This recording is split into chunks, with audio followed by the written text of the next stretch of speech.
Reasons why I have to go into retreat, because what's happening to me is I'm getting precognition all the time. The MP4s comes earlier. So empty force comes first, and then the Fa Qi comes. So you're talking about two different things, because when they were doing the Fa Qi, they were doing it on boxes, and they were doing that on inanimate objects. Is there a difference between Yin Qi emission and Yang Qi emission?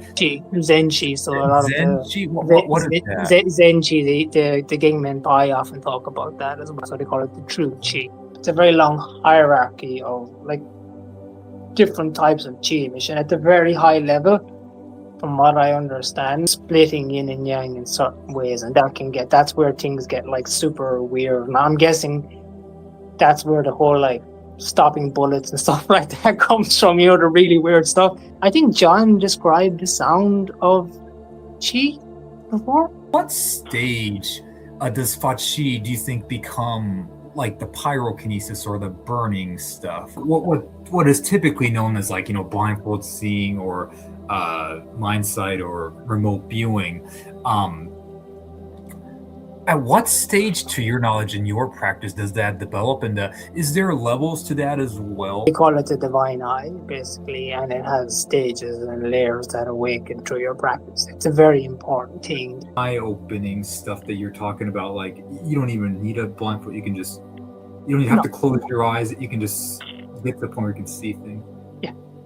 Wow. I know it's selfish for me to ask this, but maybe one day you're fully returned to society. I mean, would a fifth interview be possible? I'm so nervous to ask this. So you made some connections with Mope. Okay, so today we are back with P today, and first thing I want to say is, just thank you guys so much for, so many people going to P and to get his consultations and stuff. It's just been like a true blessing for us, so many people have been helped by P, and I just want to take this opportunity to first say thank you to you, P, for doing that for us, and also to all the people that have, send me all these incredible testimonials to P.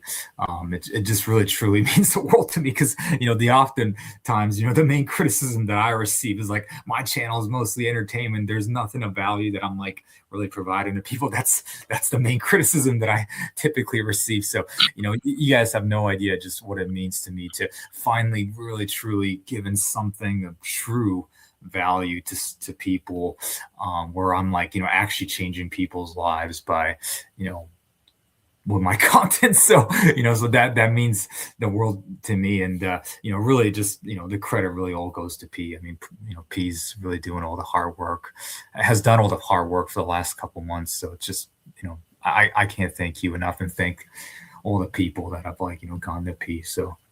Oh yeah, you're very welcome. And I just wanted to give a special thank you to everybody as well. I have had an overwhelming amount of people reach out to me. I was quite shocked, actually. Initially, I thought I'd have like 4 or 5 people that wanted to speak to me. And it turns out we're quickly knocking on 100 people, a lot more than I have the capacity to manage. But it's been a very interesting, how would I say that, ride for the past 2 months, hearing from everybody, hearing their stories, and trying to offer some advice or wisdom or some assistance in certain cases, which I did, and we're going to talk about that later on as well. So I'll give you a bit of insight as to 1 or 2 people that I've helped and what they might have seen. And but just thank you so much for the kind words of support, and letting me know that I've shared something that really moved you in a way, or directed you towards something a bit more, how would I say that, non-physical. So thank you for that. Yes, certainly. So yeah, I just wanted to take the opportunity to say that. And we have some,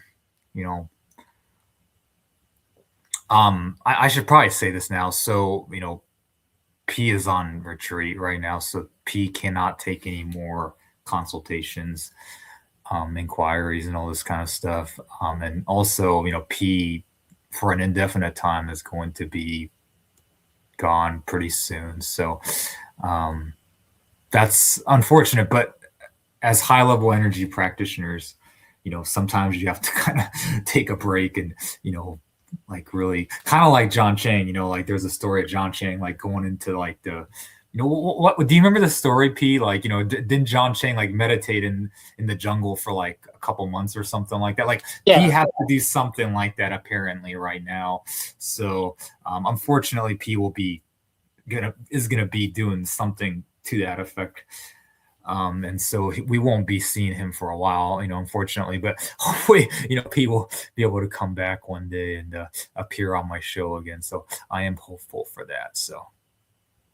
Yeah, I mean, I probably should explain to people what's happening, because I've had to abruptly end, how would I say, people coming to me looking for advice or guidance or whatever it might be. But basically what's happened is, for the past few months, I've been working on a specific aspect of my practice, and it's related to the development of a particular quality or an ability, if you want to call it that. We might get into a bit more about what it is later, but basically in normal day-to-day life, I can't anchor it fully. So I have to go away for an indefinite period in order to anchor that. Basically, my life has to be basically wake up, do a bit of exercise, eat something, and practice, and go to bed. That's got to be my life until this thing is anchored. And we'll talk more about what that thing is perhaps a little bit later. But for now, that's kind of what I have to do. And when I explained about what was happening, I was basically told, get your affairs in order and get ready to take an indefinite period away. Gotcha. Yeah, like I said, as a super high level people, as I mentioned, you do have to go through that type of stuff, so which is completely understandable, and I wish you luck on that journey, P. So let's just we'll talk about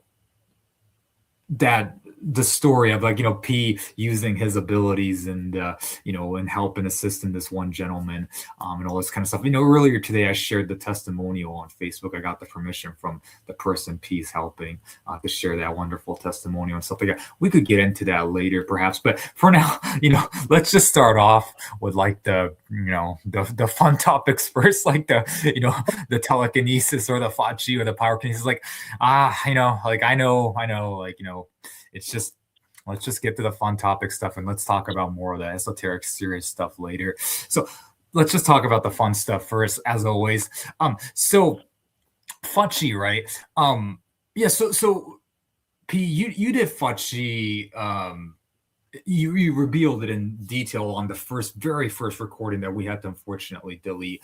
You spoke about that experience in detail. My first question I have for you is this. So correct me if I'm wrong about this. So like I think in Mopai level 2B or 3 is when you start to do like a basic Qi, if I'm not mistaken. I could be wrong about that. Or when I say basic Qi, like you can start like, I think that's around a time when you can start like lighting up light bulbs and stuff, if I'm not mistaken. Again, please correct me, someone in the comments as well, if that's not true. But I thought that's what I heard. But anyways, that comes first. And eventually you get to a certain point where you can start like, probably burning stuff and stuff. And then there's like the next level after that, which is empty force. Like at some point, I'm assuming empty force comes along where you can start pushing people and stuff. Am I right about that, or is it? Well, I mean, to be honest with you, the empty force that you see people do where they grip the magnetic field coming off somebody else's body is normally, it's not so much a Qi emission. It's more of a Qi interaction, is probably the best way I could put it, as in the fields of the Lao Gong. So you've got your Lao Gong points on each hand, but when you get a bit of Qi built in your body, those Lao Gongs become stronger, and when you come close to somebody, because the sensitivity and the density of those fields are thicker, they can grip somebody else's field, and you can start to influence their field subtly as well. And they do that sometimes in Chinese medicine. They call it Wei Qi Liao Fa. So it's a very good way of working with people's fields to heal them. It usually comes before the actual different types of electric Qi emission, to be honest, because the density of Qi required in the body for that, how would I say that electric emission that they talk about, that density is much higher. You need a much higher volume of Qi in your body, and it has to be thicker in order to do that. And that's what you see when people do it. Their arm locks straight because of the density of it being pushed out. It's quite painful, actually. I mean, how would I say that? In the time leading up to when I did it, I'll never forget when I was practicing a Yi Jing method at the time, and I remember as I was going through it, it literally felt like at one stage the Qi went down my arm, and it felt like everything was being stripped away from my bone. The pressure was so intense.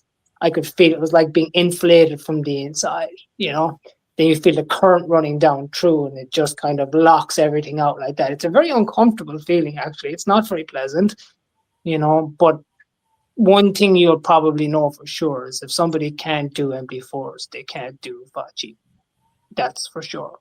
So if somebody can do empty force, they can do Fachi for sure. No, I think if somebody doesn't have how would I say that? If someone doesn't have the amount of Qi in their body to do empty force, which is to interact with somebody else's field, then they definitely don't have the amount of Qi necessary to do an electric emission, because the empty force comes earlier. So empty force comes first, and then the Fachi comes. So from like Mopai standards, perhaps like maybe at like level 2A or like 1, you start to have it. With the Mopai system, I think you're talking about two different things, because when they were doing the Fachi, they were doing it on boxes, and they were doing that on inanimate objects. They weren't doing it on living beings, if you remember correctly. Oh yeah, that's right. If you recall the videos of John practicing with the students online, John was putting out the yin field in order for them to have the ability to push the Qi beyond the extremities of the body. But that's not the same as MP4. That's a slightly different thing. That makes sense. Okay. Yeah, it's maybe I was using Mopai as a reference because it's the most well-known system, perhaps. But in general, in most Nigong systems, typically the empty force comes first. It's one of the first things to arise. You should be able to do it once you've got a certain degree of fullness in your body of Qi, basically. It is not I would say it's not a very high level thing. Once you start to get a bit of density in your body, and you start, like, the Lao gongs will become quite thick. They'll start to, when your hands will start to kind of, how they say that, tremble with Qi, and the point becomes very, very dense. It becomes very, very palpable. So when you put it over somebody else, they can feel it as well. They'll start to feel the interaction of the field. And once you get a bit of thickness of Qi, then when you grab, if you push, for example, it will interact with their field, and they'll feel it, and they'll move as well. And depending on the density of Qi in your body, that will dictate how strong the actual interaction effect is. Whereas if you're talking about Yin Qi emission proper, that's a slightly different thing, because that's actually pushing out pure Yin Qi, not just within the extremities of the arm itself, but beyond it. And that's what you see with those boxes when they're pushing it way out. It's not just to a living being, it's to something inanimate. It's slightly different. Let's talk about that for a second. So, like, is there a difference between, because I'm ignorant about this, so is there a difference between Yin Qi emission and Yang Qi emission? So Yang Qi emission is perhaps like burning stuff. Yin Qi is more like softness, like more like for telekinesis, maybe? Again, the typical telekinesis type stuff that you tend to see people playing with online and stuff like that, it's not really Yin Qi emission. No, I wouldn't say so. more like it's more like thermic effects and things like that. I see people messing with pinwheels or touching non-touch lights and stuff like that. That's nothing to do with chi at all. That's literally but as far as like we're not talking about like people that are doing slide wheels like I used to do and stuff. Like we're talking like high level masters. Oh, you mean like when they like when John's doing pyrokinesis, that's like yang chi emission, right? Like that's when you've got that type of burning heat and stuff like that, it's yang chi, but it's strange because it needs, how would I say that? It's hard to explain this, and like I mean, this is not my area of expertise, as you know. I'm not a chi emission guy per se, but based on my understanding of it, when you start to see things like, you know, when they do like pointing at a distance to burn stuff and things like that, the yang chi needs something to contain it or it will just disperse. So the yin chi is what contains it, and the yang chi is targeted then, if that makes sense. And a lot of it depends on how refined it is in the body as well, you know. And there's skills. From the way I was taught, there's a kind of a hierarchy to chi emission, and it goes through different stages of being able to do things with Zen chi and being able to emit yin chi, yang chi, split them apart, put them together in different ways, and they have different effects when you do that. But like I said, it's not my area. I don't really delve into it too much. I've had my experiences with it that have been rather scary for the people around me and quite frightening for me actually as well, because like I said, at the time I didn't really understand what I was doing. You know, I could just feel these intense pressures and currents in my body that just came out when I gave it the slightest push, you know. But later, when I came to speak to my teachers, like I said, they just scolded me about it and basically told me not to ever do it again, you know. Right. So correct me if I'm wrong. Did you say, you mentioned yin yang chi? Did you say did you use some other chi term there? Zen chi. So a lot Zen of chi. What is that? Zen chi. The Gingmen Pai often talk about that as well. So they call it the true chi. You know, there's a whole. It's a very long kind of, how would I say that?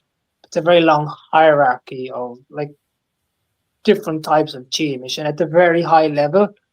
From what I understand, a lot of it has to do with splitting yin and yang in certain ways, and that's where things get like super weird. And I'm guessing that's where the whole like stopping bullets and stuff like that comes from, you know, the really weird stuff. Again, it's beyond my pay grade. The stuff that I train is a different type of it's more worked with the aspects of Shen and Ling and stuff like that. It's not really down to the level of Qi. But from what I've understood when I was taught, the higher levels of Qi emission are where they start to be split apart and used in very specific ways. And they can, especially with Yin Qi, because you can kind of, from what I've understood at least, you can kind of reorganize matter, which is weird because you do see yin field effects when they take place. Like when people do those how would I say it? The demonstrations with the iron filings and stuff like that, you see them rearrange in real time on a sheet of paper or something. Now, you've seen that before, like certain masters have done it with either paper clippings or they've done it with iron filings, where you see the field actually rearranging stuff in time, you know. But again, like I said, it's not really my area. It'd be more, I think, the Neigong guys, whereas I'm a slight bit. You're like a Neidong guy, and there's alchemy is more my thing, to be honest. And we'll talk about some of the weirdness that comes with that when we later on, you know. Well, absolutely. So like Neigong is more like the heart and below, and like the Neidong is perhaps like the heart and above. Am I understanding that correctly, or? Well, no, they both work at the same. They both work similarly in the sense that how would I say that?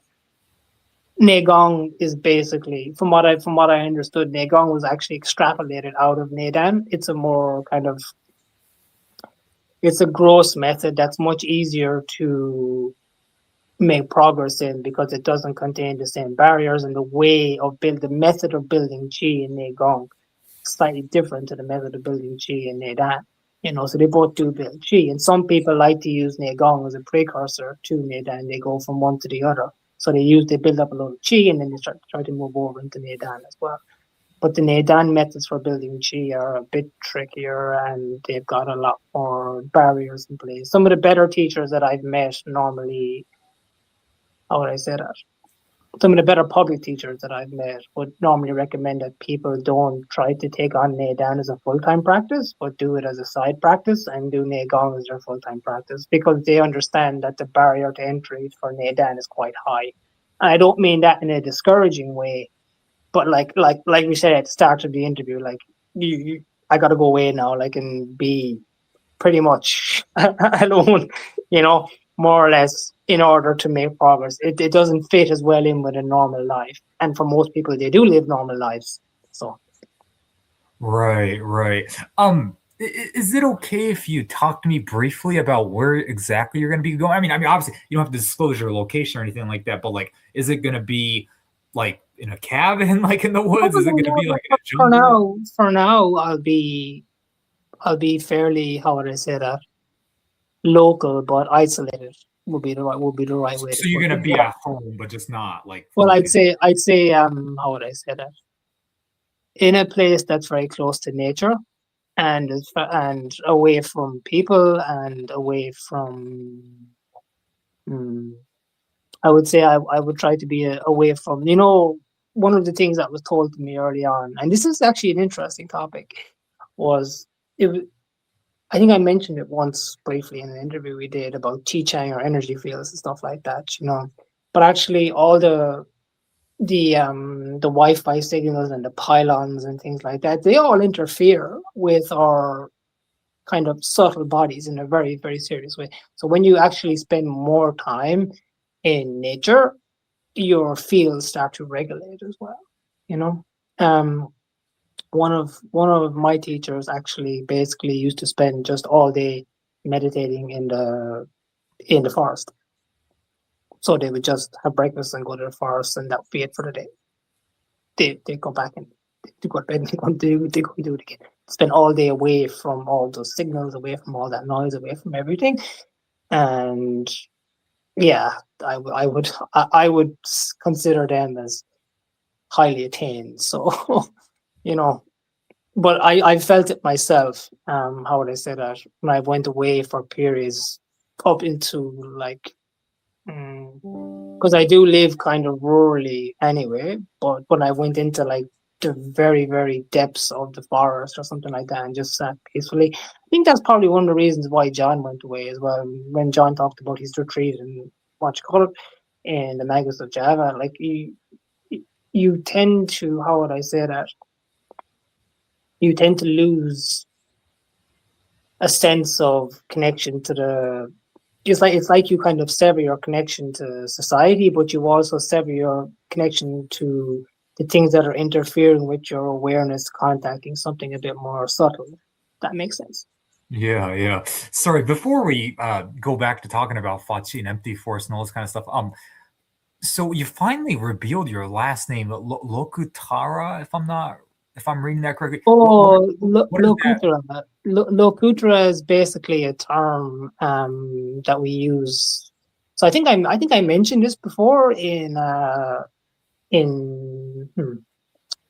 was the first interview or second interview we did, and I explained there's like levels to, like for example, in the Nedan tradition, there's the different layers of immortals and stuff like that, But in my tradition, you have basically 3 levels. You have the lower level, which is what they call the Zojis. Then you have like the Loka and the Lokuttara, and they're the kind of the different layers of Wexas. So depending on the highest level is Lokuttara, and you hear about that when you talk about the Jhanas as well. You talk about the Loka and the Lokuttara Jhanas. The Lokuttara Jhanas are the formless ones, basically. So the ones that are out of form. So that's what that means. Gotcha. Okay. Yeah, that's a wonderful name for sure. So P, let's go back to Fachi for a little bit. So like how does Fachi sound like? I often see high level masters going like this and stuff, and the electricity comes out.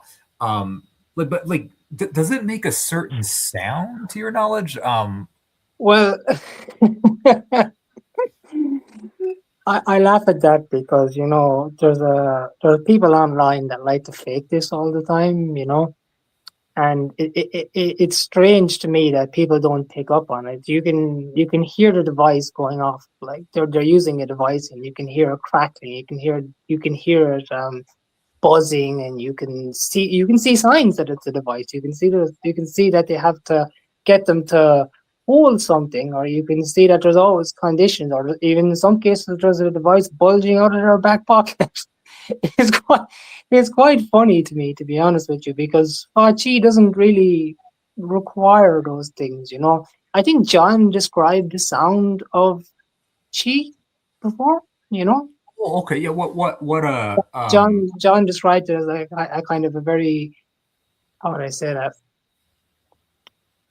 Well, I'm pretty sure he was talking about. I think there was a, how would I say that? He talked about it when they had put the. I think it was in the Magus of Java. They talked about putting the chi into a ball, a ping pong ball or something like that, and it went blue. Was one of the books they talked about, and he talked about the sound of it and that. But it's definitely not the sounds that you hear on the videos of the crackling, and that's not a chi sound. That's not a chi sound. No, that's not a chi sound. I'm afraid that's somebody that's how would I say that? Taking advantage of people, unfortunately. And it's a sad thing. I see a lot of this lately. I see people faking Fa Chi. I see them trying to do tricks with metal or trying to stick things to walls and stuff like that. And I find it all very disappointing because, I've done the sticking stuff to wall thing.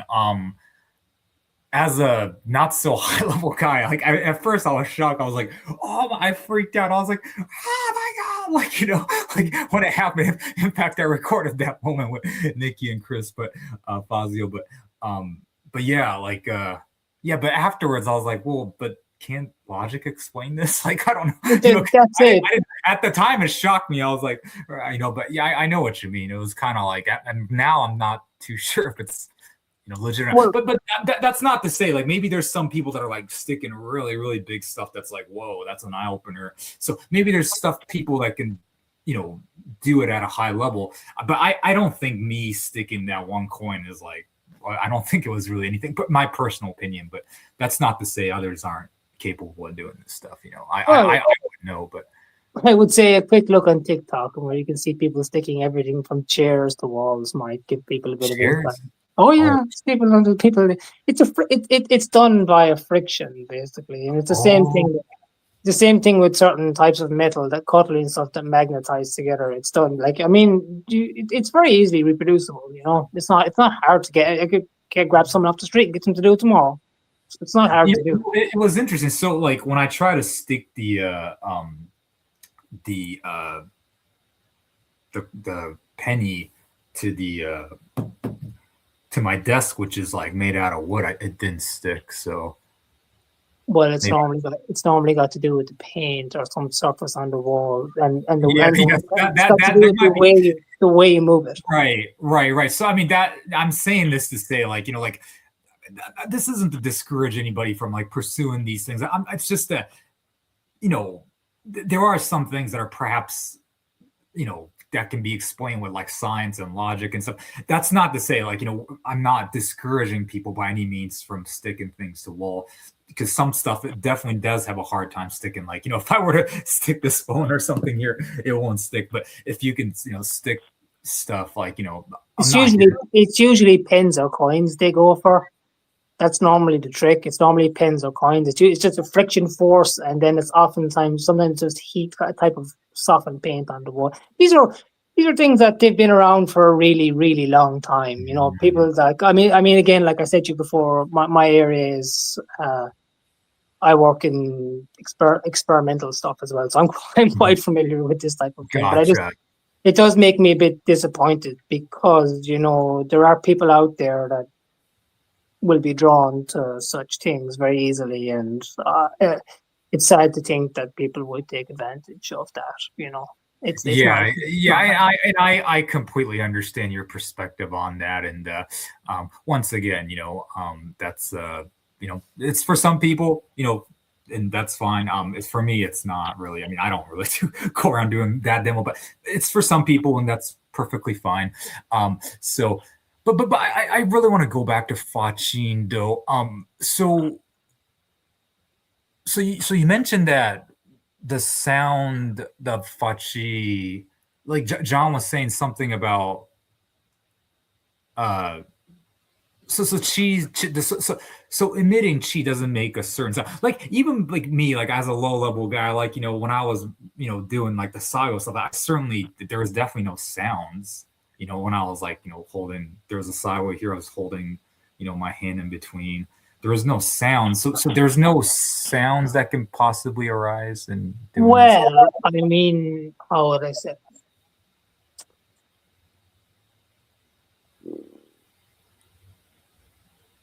You have to understand, like, if you've ever felt a Fachi or you've ever done one before, it's a weird. The best way to explain it is kind of like liquid electricity. So when I say that, what I mean is it has a kind of a pulsing frequency to it. Doesn't really have that crackling stuff that you hear. It has something else. It's more like a kind of a sine wave moving at a very, very high speed, like a, how would I say that? And I think the way John described it was more like a bee buzzing or a kind of a bee buzzing or a bird fluttering or something like that. But to be brutally honest with you, my experiences with it were very, very limited in that sense. It's not something that I actively did over and over again. I just did it. How would I say that? Couple of times in one instance, and then in another instance, it was a bit of a mistake where I did it unintentionally. But that.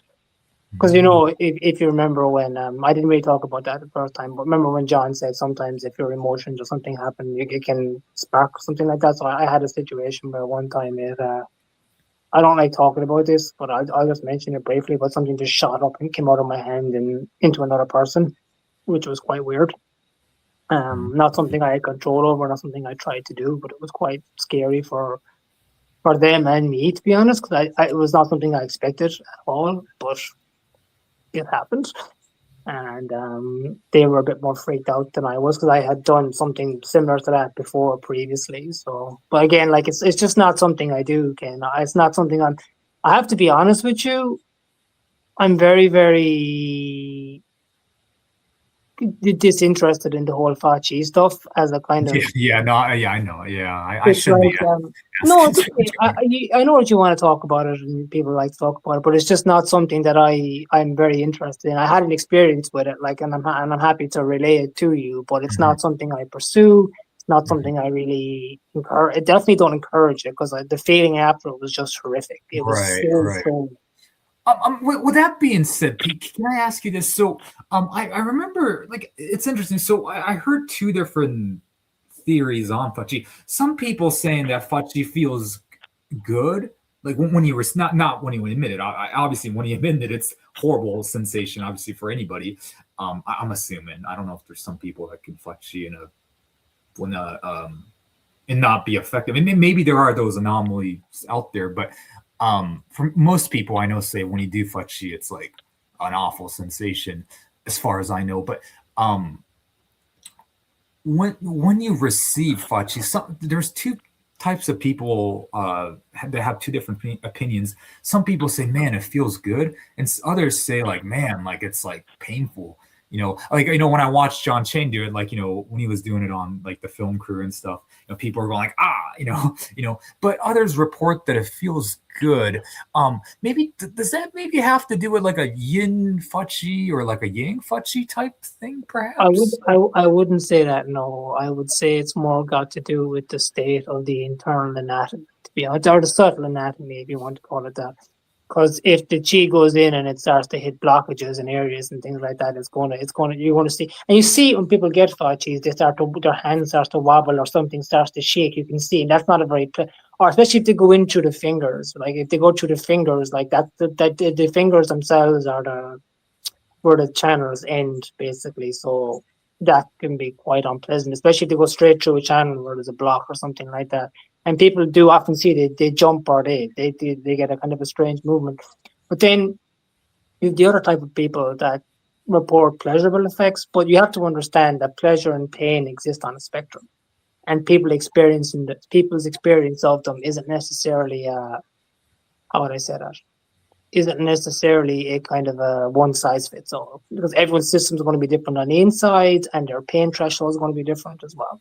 So that's kind of where that gets to. But the difference between yin and yang chi emission is kind of what I will say about yin chi is that's a really weird feeling. That's the weirdest thing you'll ever feel. It's kind of like just some weird type of inflation. It's just it's this weird pressure. It's the best way I can describe it. This pressure, this intense pressure. To go back to earlier what I said about there being these different types of fa chi and different levels to fa chi. The most effective one I've ever encountered is a thing that teachers do, where they send out a chi field, a very, very dense yin field. And then they kick off something inside in their body, which replicates inside in the students' bodies as well. This is actually a way of transmission, and this is actually a way of teaching somebody. This is traditionally the way people were taught, believe it or not. Because what they'll do is they will kick off a process inside in your body so that you know what it feels like, so that when you go away and train by yourself, your body will have some recollection of what that process actually unfolds like. So that's actually where different types of chi mission can come into the teacher-student relationship as well. Okay, very cool. My second question about fa chi is like, so once again using Mopai as a reference. So when it comes to fa chi, at what stage does fa chi, do you think, become like the pyrokinesis or the burning stuff, to your knowledge? That has to do with that has to do with density. A lot of that has to do, like, you need a lot of chi, and then it's the ability to refine it, basically. The burning and stuff like that is more like almost like a plasma type effect. If you understand what plasma is, it's concentrated, highly high. It's just a matter of how much chi you have and how much skill you have. That's kind of my understanding of it, at least. So when it comes to fa chi, I know you work with the Shen levels more as opposed to like the lower areas. Yeah.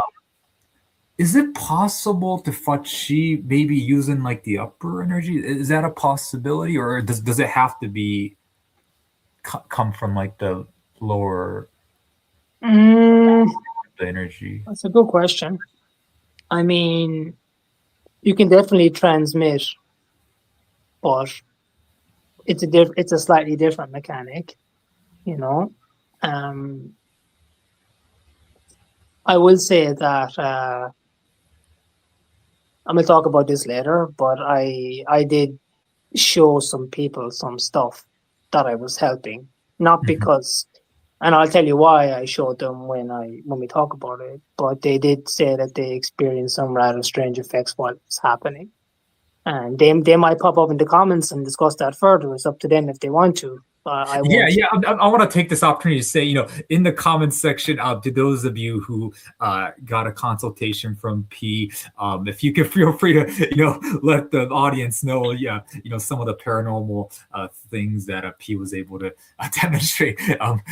Feel free to let us know in the comments. Some people were skeptical, which I completely understandable, because P obviously is a very private guy and stuff. He doesn't, show himself, obviously, so completely understandable. But I just wanted to take this opportunity to say, feel free to let us know like how amazing P's sessions were, as well as some of the paranormal abilities that he was able to show. So I apologize. Can you keep going with the story? Oh yeah, I just they had talked about some, like, I suppose we could probably change the conversation here to stuff that I did help people with, maybe, and I could explain one or two things about it, you know. So there were a lot of people that reached out to me with problems, you know, people that have had problems with their health, or people that have had problems with training, or people that have had problems arise with their health from training, you know. And I did agree to help a few of them. I could talk about one or two, you know. I'll try not to give out too much information, but basically, or what systems they were doing that damaged them or something like that. But one of them had triggered something in the lower space, basically, you know, and it had caused a whole series of things to kick off inside their body that was rather chaotic. And I took them through a kind of a period of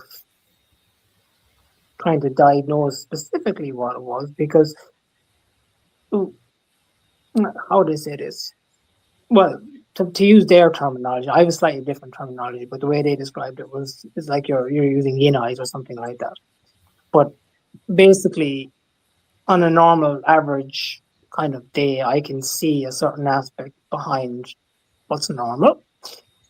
But to ramp that up further takes a bit of, how would I say that, practice and a bit of extra juice, you know? So it goes from a situation where you're, how would I say that, sitting back. You can imagine it's like you're sitting back watching your television, you're playing with your phone, and there's a bird outside, and you can see the bird, and you're aware the bird is there, but you're also doing some other things as well. So you kind of operate at that level normally. But then if you were to ramp it up, it would be like you were in a movie theater and all you could see is the screen in front of you. Nobody was making a sound and you were 100% focused. So for one or two of those individuals, I had to go to that degree of concentration, which was quite intense. To be honest, one of them reported feeling some rather strange things when I examined a certain part of their body, but I was able to get it pretty bang on. One of them actually went to another Nedan teacher and they gave the same diagnosis as well, believe it or not. So it was quite interesting to hear that. A well-known one too, actually. So that was a strange experience because you're not just, because I'm not a TCM guy at all. Like, I don't know Chinese medicine. I know nothing about Chinese medicine, but I know what I see and I can see very clearly. And I don't really see, how would I say it? It's not simply just like channels or things like that. It's more like lights of certain aspects of shit, you know? So I could see with one individual that they have imbalances with the lung system, the spleen system, and the kidney system, and that's created. They're working in a cycle together, and then one is taxing the liver system, and then that's also starting to put pressure on the heart as well. Because that's the way these things work. And when I say a system, I don't simply mean like I don't just mean an organ. So, for example, when you talk about something like the kidneys, when I say something like the kidneys, I mean the whole system associated with the kidneys. I mean the kidneys, the urogenital system, the reproductive system, the bones, the bone marrow, everything. And I can see the distortions, basically, you know. So I was able to get them I was able to see the series of cause and effects that were kicking off in their body, see the point that was causing the problems, and from that, I gave them a practice that would start to help them, and immediately started to work within a couple of days. And I'm happy to say that they seem to be on the road to recovery, which looks good to me. They'll probably pop up in the comments to relay that. And then another person came to me, and I think this person sent you a message recently as well, who didn't actually know that there were problems, but they were involved with a Western mystery tradition, basically. But the thing about, and I actually, they asked me to talk about this, so it would be a good opportunity to talk about this. A lot of the Eastern traditions, like Taoism, certain aspects of Buddhism, and so on, we tend to build power internally from practices that either cultivate Jing, Qi, Shen, or whichever it might be. The Western traditions work on a very different mechanic. They tend to draw something from someone, and they have to bring it through somebody. So they have to bring it from something through somebody into potential. That if you want to make it, you want to sit out it. And normally they have to bring it through somebody, a vessel, if you want to call it that. But if you remember what I've said before about interactions with spirits and different things like that, you understand that it always takes a kind of a toll on people, and there's always an energetic exchange.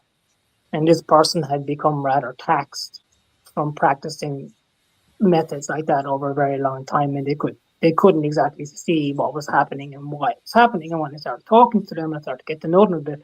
Very nice guy, but could see something wasn't quite right, And when I had turned up the volume like 10 times on the if you want to call it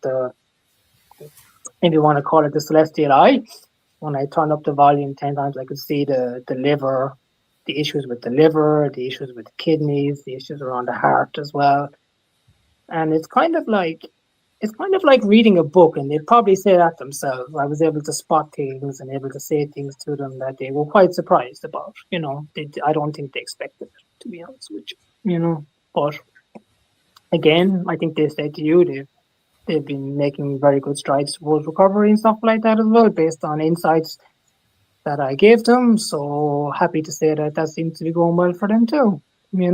But yeah, certainly. And once again, as I said earlier on in the beginning of the show, I'm so happy to hear that, like my content is finally, adding actual value to people, not just entertainment, because like I said, people just often criticize me for, oh, it's so entertainment, you talk about Fachi too much and stuff, and so it's just nothing makes me more happier that through my content people found Mr. P and and P's making difference that means the world to me. Honestly, F money, F money, F success, F all that, that means the world to me. I just want to rephrase that, with that being said, P, what is so if someone is actually ill, I'm sure there's people that are actually ill, maybe it's a deviation, maybe it's a Qi sickness too, but I'm sure there's people that are actually diagnosed as ill from the conventional medical field. What are some steps people should take? I mean, can you just take people step by step exactly what they should do? Yeah, because it's a funny thing actually. I had this conversation with somebody yesterday, believe it or not, and I mean, people did reach out to me with actual health problems as well. Now, while I'm, again, like I said, I'm not a TCM guy. You can't ask me about every single acupuncture point. I don't know them, but I do know what I see when I see it, and I'm quite clear about that. I mean, someone reached out to me earlier about a heart problem that they were having, and my first advice to them was to go to a doctor, not to ask me. This is what I think it is. This is what it's based on from what you've said to me, but you need to go to a doctor to get these exams done, because people like to attach energetic and spiritual meaning to things, and sometimes it's actually a physical cause, and then other times people have attached how would I say that, physical causes to something that is entirely psychological, or even further back than that as well. And that's where things get dicey, because you have to understand, even if irrespective of what the problem is, you're probably best off to start with the body to make sure it's not something else. Like, for example, let's say someone is suffering from anxiety attacks or something like that. All right. the first thing they're going to do is call the doctor because they feel like their heart's going to explode or they can't catch their breath because they feel something is physically wrong. So you find out if something is physically wrong first. That's your first port of call because it's the easiest thing to rule out. And then from there, you start to make your way back. If I'm going to be really honest with you, I wasn't going to talk about this, but I am going to talk about it because the people that have spent quite a bit of time with me do know that I can see quite deeply. But like the issues that two of them were having weren't even at their root wasn't in the energetic system. It was a step back from the energetic system. It was in the aspects of consciousness. So the Po and the Yi and the Ji, or the Hun and the Shen and the Yi, they're having problems around these areas, and these things were trickling down into the energetic system and then manifesting in the physical body. And then the problems with the physical body are looping back up. So there's kind of like an up and a down, kind of like two elevators running together where they're affecting each other, if that makes sense, But the root of the problems they were having were sitting at the back, Even with the person that had the very strange experience with me, again, they can comment on it if they want to. It's up to them. I'm not going to put it out there, but it was related to their Po, which is the lungs, and also related to their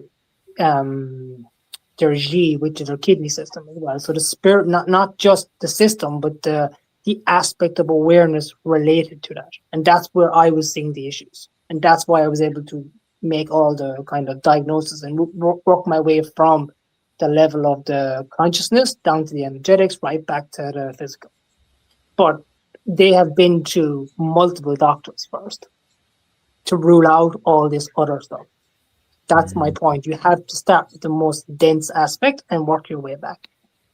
I was often told, by people that if you have like an injury, definitely go to the doctor because like she can't really heal an injury, right? Like especially if you have a broken arm or something, leg or whatever, But if you have an illness, I mean, like probably you obviously go to the doctor, get a diagnosis, but like after that, I mean, the main thing you got to do is like obviously change your mindset. If there's negativity in your mind, obviously get rid of that. So like fix whatever's causing the negativity and also clean up your diet and just fast. And if you do those two things, I mean, the energy is the last thing, like, you know what I mean? Like you just gotta definitely do those two things first if you have an illness. Am I right about that? Or because if you're just or can just do an energy like fix.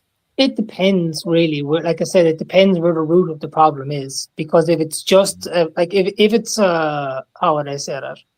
If it's a blockage in the energy system or leakage in the energy system or something like that, you can get it treated with TCM. But it depends on where the root of it was. Is it coming from physical behaviors? And if it is coming from physical behaviors, are they manifesting at the level of consciousness as well?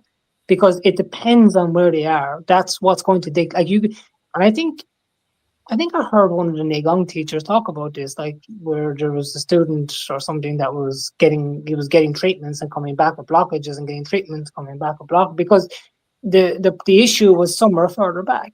You can do all the treatment you want to, but if it's not treated further back than that. And actually I found, honestly, one of the things I found myself hammering home the most to people in my conversations with them was just how important dealing with aspects of the mind and aspects of your awareness as well.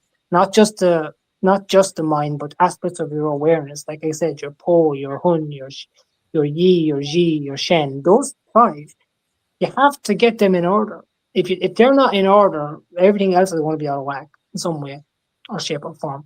I mean, if you have an addiction, it's going to be rooted in some aspect of the Po, because it's going to cause you to attach to things. It's going to cause your energetic system to go into chaos. It's going to cause you to attach to things in your physical life, and then the bad habits you have in your physical life are going to ripple back up into your energy system. It's going to reinforce what your Po, and it's going to keep rolling down and rolling back up and rolling down and rolling back up. Interesting. Yeah, certainly. Okay. Yeah, so yeah, like man, like if people are suffering with an illness, I mean, maybe it's unfortunately P is going to be on retreat, but maybe it is a good idea to see someone. I mean, this is something I know you're not a fan of saying stuff like this, but like anybody you can recommend while you're on retreat if people need I mean, guidance. when I initially got people to reach out to me, the last thing I was expecting were people to reach out to me that had illnesses, believe it or not. That was not what I expected at all. Really, really didn't. But quite a few did. Some of them were psychological, some of them were, what I said, physical, some of them were energetic, but quite a few people did. And I mean, I don't really think that, like, here's a better way of putting it. Here's a really good way of putting it, actually. A lot of people can fix their problems themselves. That's true. Not all of them, but a lot of them. One of the people that send you a message on my behalf, I mean, he was having some quite serious problems, but the solution was quite simple. Because we don't have to say who it was, but I would explain one of the issues that they were having was that there were, how would I say that? Let's say that an aspect of their consciousness was unanchored and causing them problems. But the answer was quite simple. Step away, go into the world, try to focus on service, try to focus on doing some charity work. Don't worry about energy work. Don't worry about spirituality. That's what's causing this aspect of you to live away, like be ungrounded and be unanchored. Come be in the world. You want to do some practice, do some Tai Chi. Don't sit still and don't close your eyes and don't go inside. Because that's what's going to cause you to reinforce that pattern that's causing you this problem. Go the other direction. Go outside. Go into society. Go in. Be of service. I tried to say this to people before, but they don't seem to understand it. It's not always about going in. That's only okay if everything is already all right in there. Sometimes you got to fix it on the outside first.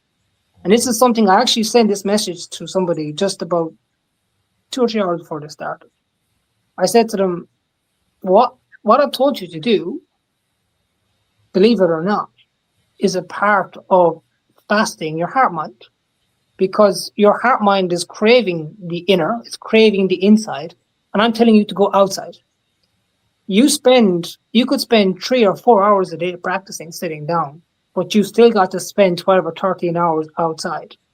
And if life in the real world is not good, you can forget about getting very far in practice. It's just not going to work. Because most of your time is spent out there. So even if you spend 3 great hours doing stuff, you've got 13 hours to undo it out there. So out there has to be okay. Doesn't have to be perfect. When I say, well, I'm not saying like you have to be rich, but you have to be okay with outside. You have to be okay that when you go to sit down and you go inside, that things feel good. So a lot of people find, believe it or not, the answers to their problems just lie in changing their behaviors. That was kind of an aha moment for me as well. Like, yeah. Sorry. Yeah. Sorry, But I say this to people all the time because we don't understand the way we operate. We're a funny thing. We're funny as humans, And I say this: we live in a society that I think more now than ever we lack 2 things, which are gratitude and humility. And if you don't have those 2 things, it's funny. Every tradition screams at people: be grateful, be humble, be grateful, be humble, be grateful, be humble. But when I say be grateful and be humble, I'm talking about something very specific in terms of dealing with yourself. When I say be grateful, what I really mean is you shouldn't feel entitled to anything or that you're owed anything. And I want to make reference to something that popped up in the comments in the last video as well. There was somebody that said about meeting teachers and they should display this or they should display that. Well, there's 2 or 3 people that got a display from me. Not because they asked for it, or not because I felt that they deserved it. Well, because I felt like they needed it. They needed my help with something. But I wouldn't go doing that for everybody. There's no need, you know? But the other side of it was, they had no idea I was able to do that. They had no idea at all when they came to me for help. And they'll say that themselves, they had no idea. But they came grateful. They came not feeling entitled. And when I say that they came humble, what I mean is that they were happy with whatever advice I was willing to give them. Whether I came at them with something that sharp and that insightful, or whether it was just, you know what, do this, do that, do this, do that, and I hope you heal well. They came from a place of humility. They didn't come from a place of feeling like they were entitled and they were happy with whatever they got. But that quality transfers across to life as well, because when you feel grateful and you don't feel like you're owed anything, and you feel humble and you're happy with what you have, the cravings, the desires, the attachments, they start to fall away.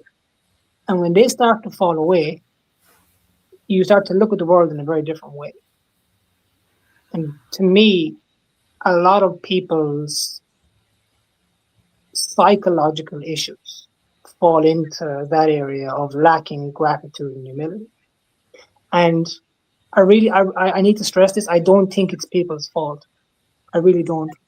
I think it's the way society is going that has started to shape people like that in general. And we have to be actively aware of it and guard ourselves from it at every given moment. Because if we don't, we'll be unconsciously pulled in that direction. Mm-hmm. Yeah, what you're saying is hitting me hard for sure. I mean, like, I think maybe the humble part, maybe I'm definitely not, quite there too. I mean, like earlier, today, like, and like yesterday, I cussed some people out in the comments, and that wasn't right. So I should take the opportunity to say I apologize to these people because it wasn't right for me. And, I wanted to cuss out this other guy who I had an interaction with too. Like, I should ask for forgiveness to the universe too, and God, whatever. I mean, but yeah, I mean, it wasn't good. So there's still a part of me that needs to be humble and needs humility, but the gratitude part, like, that's something I still struggling with. Like, I need to be more grateful for the things I have. Like I was telling you earlier that I went to a new job interview yesterday and stuff, and it's like, oh, I want a new job. I want to stress about having too many hours as opposed to not having enough hours and stuff. It's just like, I gotta be more grateful, so it's not something that and this is the thing, I think as Westerners, we're not taught this very often. It's not something that's ingrained in us. I mean, I had a conversation with someone about this the other day. Again, they have the similar problem, because don't get me wrong, it's not like I feel like Westerners are all spoiled and entitled, or I don't. I'm a Westerner as well. But I just mean that society is trying to pull us in that direction as a byproduct of how it's developed over time. We have to be aware of it if we're not aware of it, we can't see it, we can't challenge it. But I said to someone the other day, I was like, every single breath you take, there is somebody else somewhere that would be grateful. You're wasting it and they would be grateful for it. Think about this, Think about this. I said, you are sitting right now, you have food, you have warmth, you have shelter, you have enough money to get your basics. I said, and somewhere else there are bombs being dropped on somebody right now. We are obscure to it because we are not inside, and we feel like our struggles are the worst. But when we can turn our awareness to a more objective, impersonal view, we start to see we have a lot to be grateful for. And believe it or not, it really changes how we interact with the world in a major way, not a minor way, in a major way. Things like forgiveness, gratitude, humility. Like I've been saying this for so long to people, these are the keys to really making proper transformation. Mm-hmm. It's just people have lost sight of why that is. It's complicated, and we can talk about it a bit later again, but it's complicated. But working with your mind and getting your mind into the right shape for your health, actually, believe it or not, is the best thing you can do. Because even things like gratitude, humility, like when you have those faculties developed, how if someone is grateful and they're humble, how likely are they to get an addiction? Not very. They don't want. You understand what I mean? They're Yeah, not going no, to go down the road of that's in me alcohol or already. drink or something like that. Alcohol or drug abuse, or they're far less likely to go down that road. A lot of it Yeah. has to do with mental qualities. You Mm-hmm. Yeah, that's hitting me hard right now too. Yeah. know. Sorry. No, it's fine. Like it's yeah. I know you're a very refined guy, but like I know I got a long ways to go. So yeah, so yeah, like I got still anger issues and stuff, and people in the comment sections bother me. Someone wants to talk to me, want to share something cool. I talk to them, and they turn out to be someone negative, and I'm just like down for weeks, because this person like bullied me or something. It's just stuff like that. I need to get better at this. And I've been saying this for years, and I think I've gotten a little bit better than I was before. But, I know that I got still a long ways to go, but it's a work in progress for sure. You should. Yeah. Maybe I should talk about something that will really give you guys something to think about. I think you'd like this. I think it would definitely be beneficial to your audience. But in terms of like what you're saying right now, you because you're self-reflecting, you're saying I should be this, I should be that, or you said you were bullied when you were younger, and some of these reactions are coming from that place. Well, a lot of your karma, believe it or not, like how would I say that? Your karma shows up most in your unconscious habitual behaviors. So the things you do without really realizing that you're doing, the patterns that repeat over time, over and over again. All right. When you start to become aware of the movements of your mind, you can think of it like walking. Most of the time we just walk, we walk, we walk, we walk, we walk. We don't think about where we're walking. We're just walking. We could be listening to a podcast. We could be doing 100 different things. But when you start to actually step back and make the unconscious conscious, you start to create the potential for karmic change. Because the worst type of karma, the heaviest type of karma, the most dense type of karma is that which takes away your free will. That's the one that really gets people because you don't even realize you're doing it. It's just eroding you over time because you don't realize you're doing it. By the very virtue of you saying, well, I should be this way, or I should be that way, or I should try to challenge this aspect of myself, you're basically saying I'm aware of faculties that I need to work on. So actually, to be honest with you, you're in a far better place than someone that's just rolling through the process of not being aware of their movements of their mind. What Yeah. ends up, this is what happens. This is what's really funny about it. Like I said, you start off walking without realizing you're walking. And eventually you pick your foot up, and just before you put it down, you realize you're about to put it down and you stop yourself. And that's when you start to get control, you start to get willpower back. And very soon, before you know it, you think every time before you raise your leg. And that's literally the way undoing karma works, believe it or not. That's how you take back control, and you can literally change karmic loops just by becoming consciously aware. That's why the monks are always in mindfulness mode. Everything they do, whether they're sweeping, whether they're eating, whether they're washing up, whatever they're doing, they're always aware. And that way nothing gets past the conscious mind, you know? Could you talk about the importance of like cleaning in general? I admit I'm awful at that. Like I'm absolutely horrible. Like I tend to leave my room like super messy. I got more important things to do. I have that type of attitude in general. What is your, since you're a Buddhist, like what I know there are Buddhists I grew up, I was Buddhist too when I was like earlier and stuff when I was in Japan. Like, we cleaned a lot. Cleaning was heavily emphasized. To your understanding, what is the importance of like cleaning your room or just cleaning in general? And why do they put a huge emphasis on that? Well, I mean, of course, you're basically like, how would I say that? For a lot of people, when you say they have a mess around them, it's because something in their mind is messy. That's my God, my room is extremely messy. I can't even publicly show. But Oh God. it's because there's either aspects of your mind that are distracting you or pulling you away from it. But it's funny, like I always say this to people, like how the state of your room will reflect the state of your mind. So Wow. like Yeah, stuff. I'm gonna clean after this podcast is over. Sometimes you find stuff scattered everywhere, and sometimes someone will like kick the pizza under the bed that's been there for 2 weeks or something like that because they don't want to deal with it or something. And yeah, that's kind of the way we look at it. So by being mindful of your environment, it's a way to do a few things. You're mindful of your environment, you're aware of your surroundings, you're keeping on top of it all the time. You're kind of absorbed, but also when you're doing it, you're supposed to be absorbed into it. That's the other aspect of it too. You're supposed to be fully immersed in what you're doing. So that's why they'll tell you to keep sweeping the floors, keep doing this, keep doing that, because they want you to be, how to say it, nothing must be left. Like if there's a speck left, you got to do it again. Keep doing, and that's the same way you got to deal with your mind. You got to keep going over it, keep doing it like that. So the outer reflects the inner, and that's kind of what I said earlier about people's lives. Get the outer right, and then the inner, you'll be able to get the inner right too. Yeah. Like I don't own a lot of stuff, like I'm kind of a minimalist, but like, still like, funny story I want to share, like, uh, you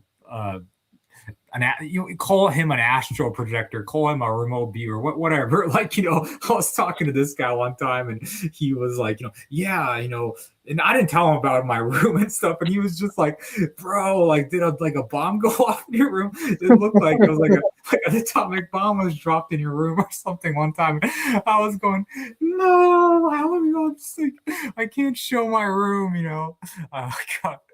But yeah, no, it's something I gotta work on for sure. But that's a funny story I wanted to share with someone. But speaking of that though, since you talked about I think this is a good place to like tie into the inner vision stuff that you were talking about earlier. Sure. With some of the people that you were dealing with that came in from your survey and all that. So like what is typically known as like blindfold seeing or mind sight or remote viewing. At what stage, to your knowledge, in your practice, does that develop? And is there levels to that as well? That's nothing like what I'm talking about. What I'm talking about is very different. Yeah. So it's different than like blindfold seeing. Yeah, they're not even related, to be honest with you. Like what I'm talking about is, we call it the divine eye, basically, and it has stages and layers that awaken through your practice. It's a very important thing that you have to get going because, for want of a better word, one of the ways it works later on, basically, is that you use that type of vision to burn up karma, like literally burn it up. And how that's done is by bringing the light. In Taoism, they call it turning the light around. It's where you collapse awareness in on itself and you bring it back through what's called the Jing line in the head. It meets another line called the reflection line, and you start to be able to see down into the heart space. And the heart space is where all your karma resides, the reincarnation energy. So you start to see that process, and you can use Shen light to burn that up, basically. So you have to develop this. But what's interesting about inner vision and all this type of upper Dantian celestial eye work is that as you start to be able to see inside yourself and inside your own body, your own organs, your own tissue, the inner landscape, if you want to call it that, you start to develop the ability to see it outside as well. You start to be able to see spirit. You start to be able to see inside in other people. You start to be able to see through things. You start to be able to do all that. You don't need a blindfold. I didn't even close my eyes. So the typical like blind, there's a lot of fantastic people that do like the blindfold scene stuff. So with your divine eye opening stuff that you're talking about, like you don't even need a blindfold. You don't even have to close your eyes. You can just get to the point where you can see things. Yeah. Wow, that's incredible. So typically people talk about the third eye opening. That's like a very, popular thing. That's a very well-known thing. Is the divine eye different than that? Well, I mean, they've got different uses and different categories and different things according to different lineages. I find that the Taoists description of it is probably the one that people would be most familiar with. But the Buddhists call it kind of the divine eye, and it's kind of one of those things that it develops in stages as well. So depending on what level you're at, you'll be able to see different layers of reality, if you want to call it that. You'll be able to see at higher levels, people start to be able to see like people's karma and stuff like that. You start to be able to see, like, I do know people, like there are people that are rather high level that can see, how would I say that? Like they could tell by looking at someone when they're going to die, for example. But again, what's interesting about that faculty is they also have the ability to go inside, see their past lives, and see when they've died and what they've died from, because they're able to peer into cause and effect. That's what's really this is what I'm interested in. Like, people are mostly interested in Qi and this and that, but these types of divine eye, divine ear, this is the bulk of my practice. Even the thing that I'm working on at the moment, that's not exactly related to that, but kind of related to that, is also a kind of an upper type of ability. It's not related to something to do with energy emission. It's not related to do with, it's more related to a type of, a certain type of precognition and wisdom, or panya as we call it, Buddhism, So it's just an entirely different way of doing things, It's not how would I say that?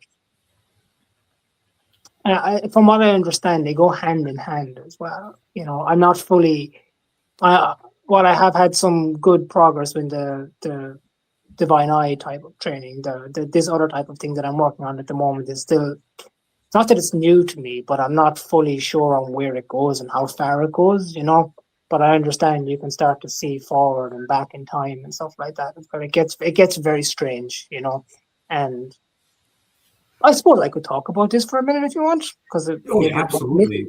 Maybe you can kind of see the future in a way. Well, this is one of the reasons why I have to go into retreat, because what's happening to me is I'm getting precognition all the time, but it's not a controlled type of.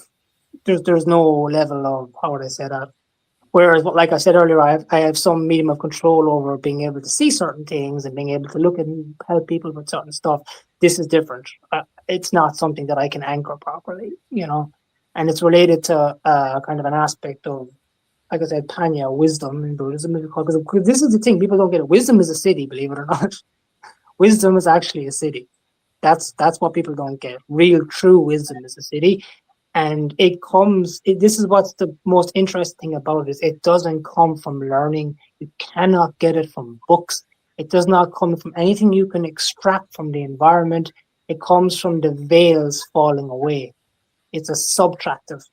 It's not anything to add. It's completely subtractive. So things just start to come in, and you start to be able to access different things. My understanding is at the highest levels, you start to become like you get these oracle type people that start to know everything. Do you know what I'm saying? Don't even put me in the same category or something like that. I'm not talking about that. But I'm starting to get, like, if you could think about two wires touching together where they start to spark like that, I'm having that all the time, and I can't get a proper anchor on it while I'm in a normal life. So I have to be able to touch that side of myself in a way that I can anchor it and fully control it. Gotcha. Okay. Okay. Um, the telekinesis folks talks about, bad side effects and stuff. I'm around the mind side, the blindfold folks. They don't talk about bad side effects a whole lot, to my understanding. I mean, maybe some like migraines here and there and stuff, but typically those people don't, you know report bad side effects, as far as I know. What is so these Shen type of practices, these Shen based practices? Correct me if I'm. There are some side effects, but they're not as bad as the lower stuff. Am I right Well, about? I mean, it's a weird one because, like, I mean, it's when you say side effects, do you mean as a general practitioner or someone Well, that makes a like mistake?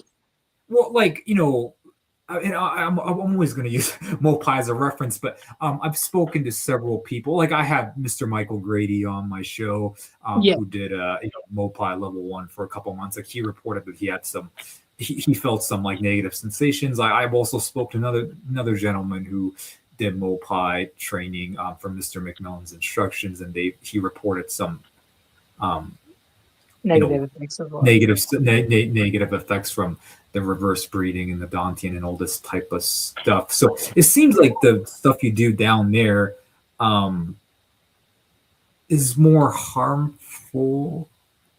It depends because, in my opinion, Or I would say more harmful, but has a greater risk of creating more damage, perhaps. mm, it depends. And I mean, it's a good it's a good topic to talk about, actually, because I have met people through what I've done in the last 2 months that have made errors with the lower and errors with the upper. You know, interestingly, one of the people that I met that they opened an aspect of the upper prematurely, so they have access to a certain type of what we would call etheric vision or astral vision, if you want to use those terms.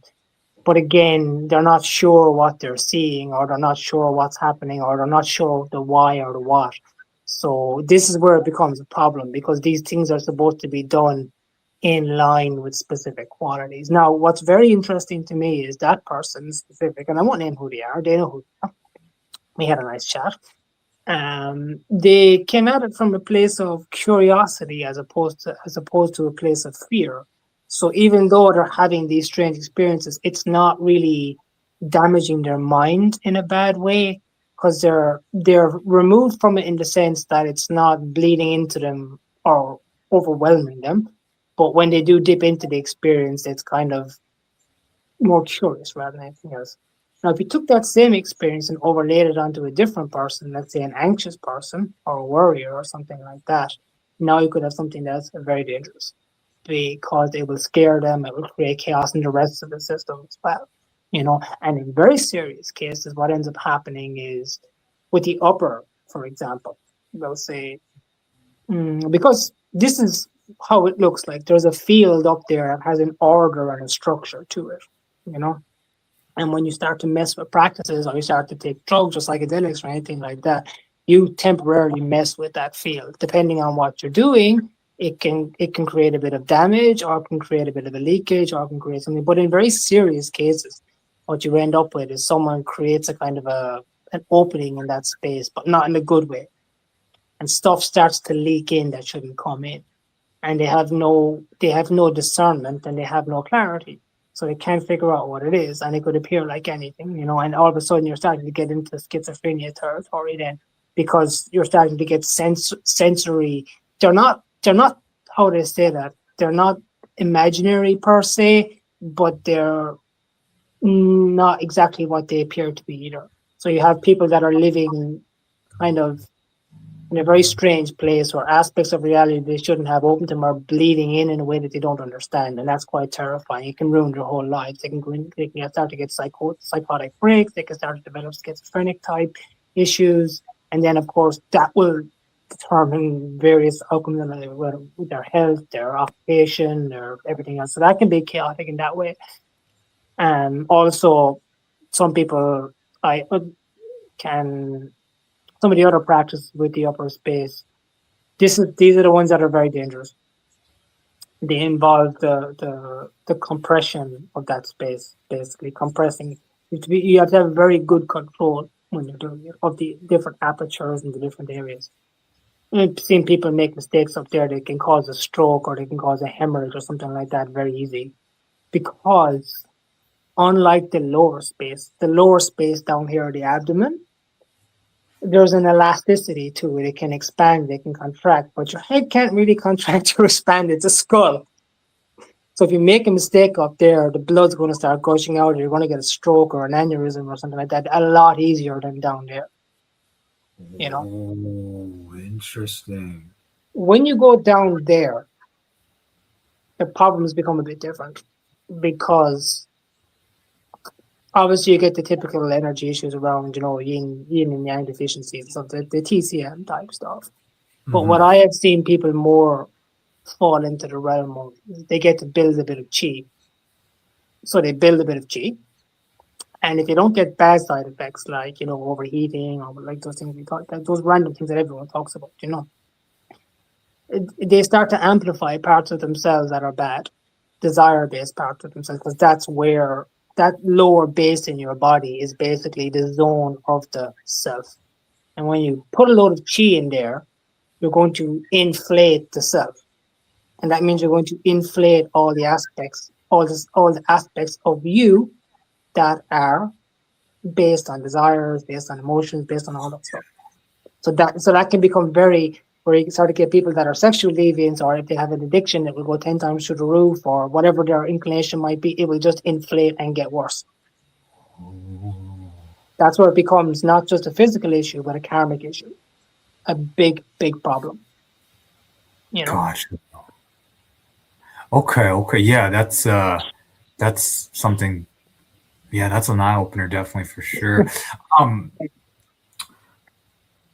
What are your thoughts? I want to talk a little bit more about the upper energy stuff. Like, some people do sun gazing, or some people do like candle gazing. I think some people call it Tradaka, or moon gazing or stargazing to try and open like the third eye. I heard that sun gazing is a little too extreme. You shouldn't do it. I interviewed a guy who said he sun gazed for 3 hours one time, like way back in the day. But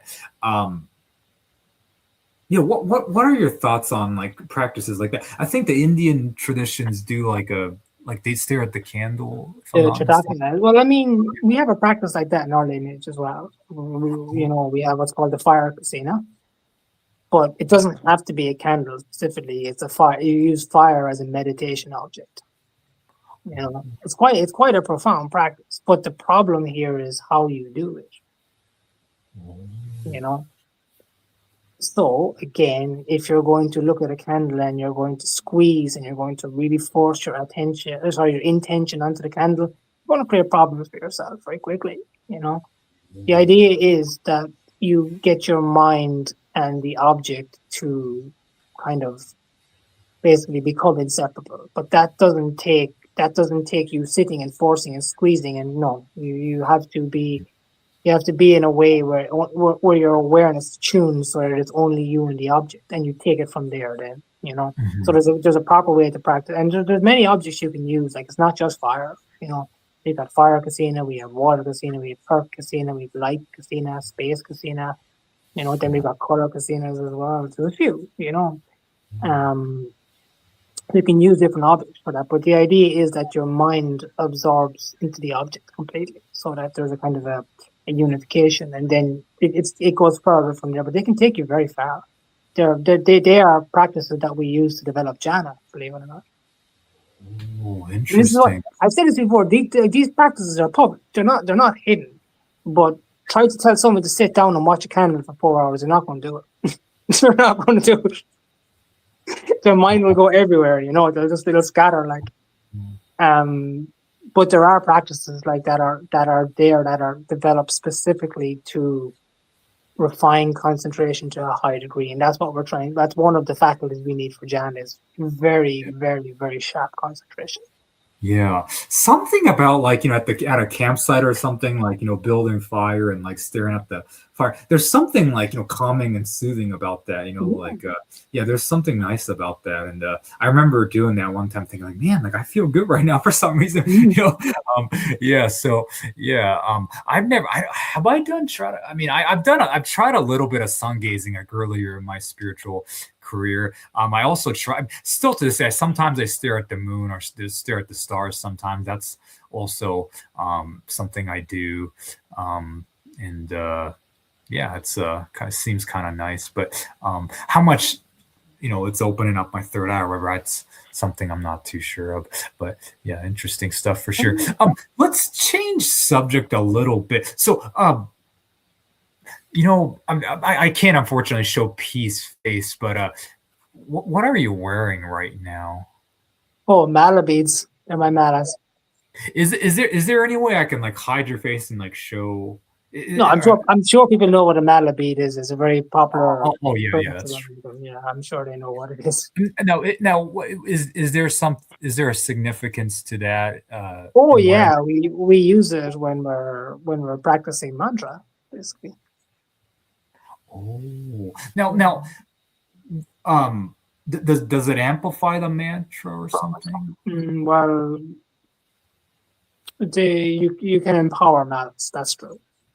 So I remember a few weeks back when we spoke, you saw me doing something with the mala.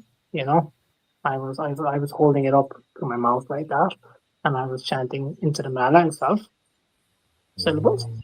So you can malas can be empowered. Like, I mean, once they're here's an interesting one for you, and I won't say too much about this, but once they've been charged and once they've been empowered, they're not supposed to touch the ground.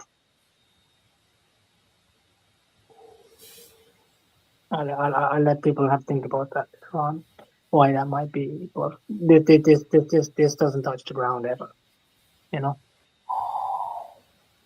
and when they are and that's empowered, not like a superstitious thing. That's like a there's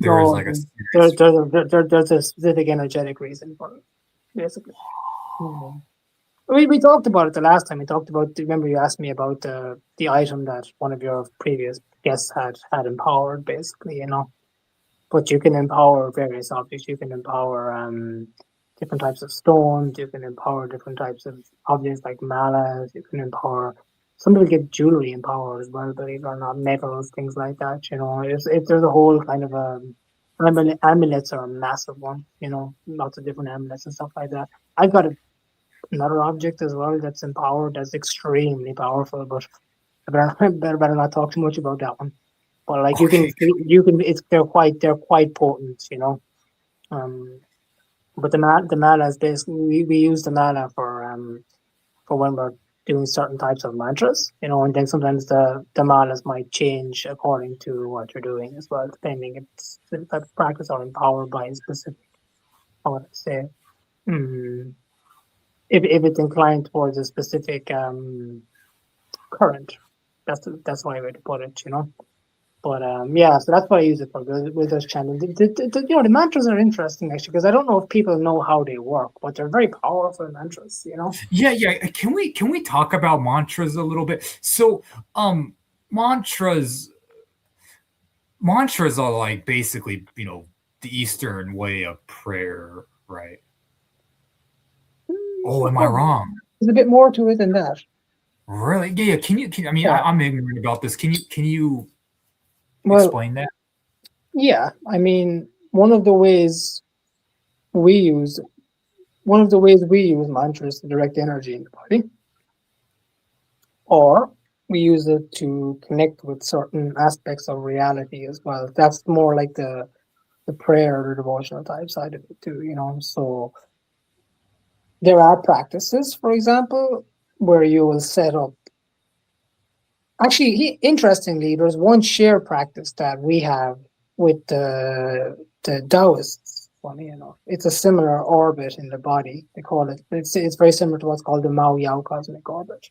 So it's done. It's done. It's funny. I saw it. I saw it while I was in the Longmen Pai, and then I came across it again. So in the Longmen Pai, it's done in a specific way, using the hands, and then using the what's called the Yin Yang, or the awareness, to move through what's called the Mao Yao cycle. But when I was taught it later on, I was taught it using mantras, and specific seed symbols are placed in specific organs. This is very important. They're not imagined. There is no visualization involved in this. But you direct the specific tone to the specific organ, and you move them in a specific way. You know? So this one goes down and around and back up then. You know, so you have to know the mantra. Basically, it's written in one of the Nedan texts, you know. So in the Jingming Guiji, they talk about this mantra as well. You know? It's very interesting because it's very powerful, but you have to get the tone right, and there are more esoteric ones that involve chanting certain aspects of scripture and things like that. And while people might just think it's prayer and something like that, it's a bit weirder. Actually, what ends up happening is you end up turning your body into like how would I say this? You end up turning your physical being into a vibratory match for certain aspects of the Buddhist teachings.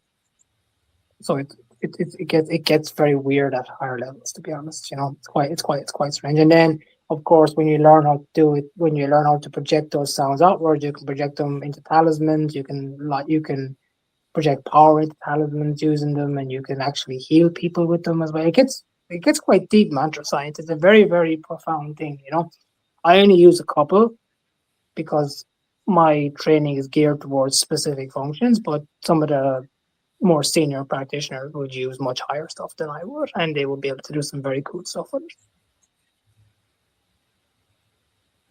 Very cool. So you mentioned the talisman. Mm-hmm. What exactly? Can you talk a little bit about the talisman now as well? Like what exactly is their function? And like when I think of talisman, I think of like spirits going into that or something. Am I right about that, or am I ignorant about that subject? Well, it depends, because some of them are used to connect with spirits. Some of them are used to draw power from them. But some of them are just used, another way of putting it is they're empowered by your spirit and your ling, basically. You know, so you can use your ling and your shen to empower certain talismans to bring certain things forward into reality. This is where the magical side of traditions comes in, basically, you know, and different lineages. This is the really interesting thing. Different lineages use very unique talismans. The Taoists have their way of using talismans. The Buddhists have their way of using talismans. You know, I know if you remember in the Magus of Java, John talked about having drinking of fu as part of an initiation. That fu was a talisman, basically. You know. And I think I showed you one or two of the talismans from my lineage as well. You know, it's very strange looking characters in Burmese, you know. And we use those as well. Like some of them are used for healing, some of them are used for protection, some of them are used for luck, some of them are used for good fortune, and whatever it might be. They can serve various functions. There's a whole science around how it's done as well, you know, and how they're empowered and how they're written. You even to learn how to write them, and it's very difficult. Very, very, because the letters are bent in specific ways. It's quite challenging, you know, but they do, how would I say that? Again, my interaction with that side of the tradition is small because it delves more into the magical side of things, and I'm not particularly overly keen on that.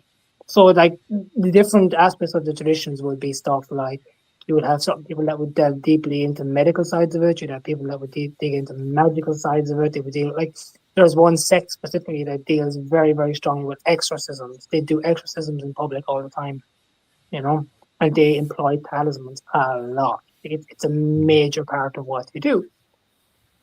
Then you have other parts of tradition, like I said, they're involved with medicine specifically, where they might choose other means, they might create certain types of compound. Then you have others that are involved with the alchemical side of the tradition, and that's another side of it too, you know.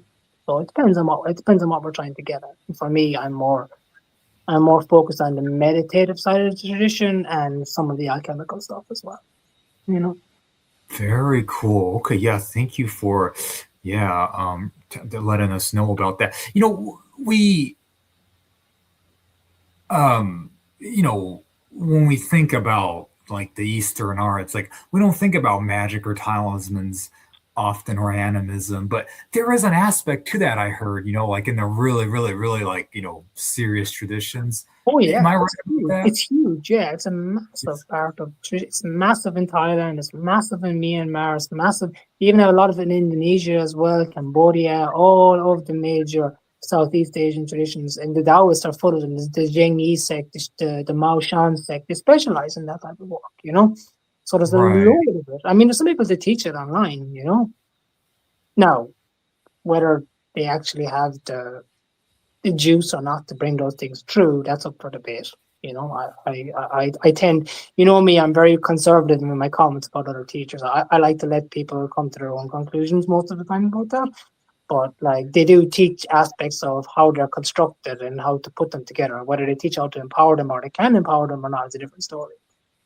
You know. You know, I was talking to one of my great friend is like a, you know, very well-known occultist, you know, researcher, author and stuff. And he's getting involved with the Taoist aspect of the cultivation side. Cause like he felt that the Western side is like really lacking the cultivation aspect of things. I think like the Barden system is like I mean, please, you know, someone correct me on this. Like, as far as I know, the Barden system is like one of the few well-known cultivation systems they have, but like in general, they're not really big into the cultivation aspect of things. And one of the things that this guy was saying, my friend wants to experiment with, is essentially kind of merging, like, you know, the Western arts with the Eastern arts, basically by learning to, like, you know, cultivate a lot of energy through the Eastern arts.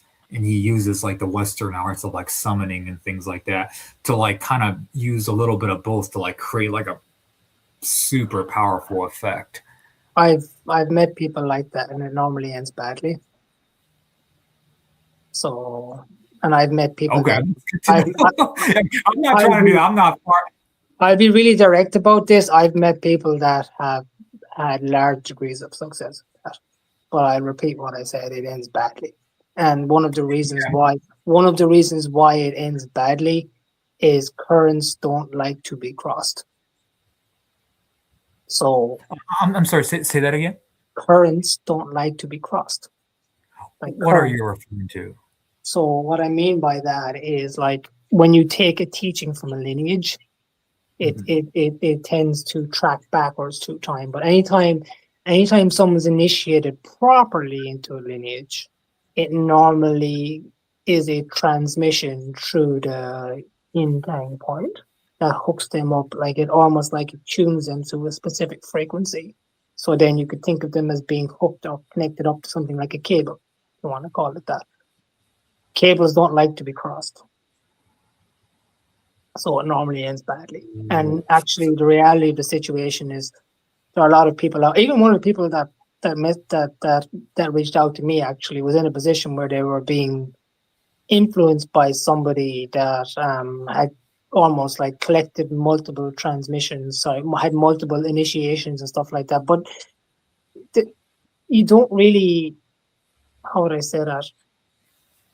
You don't really carry the potency from all of them at the same time. You carry one primarily. You know, you have to kind of let go, really. So when you start to try and cross them and stuff like that, it gets to be a bit.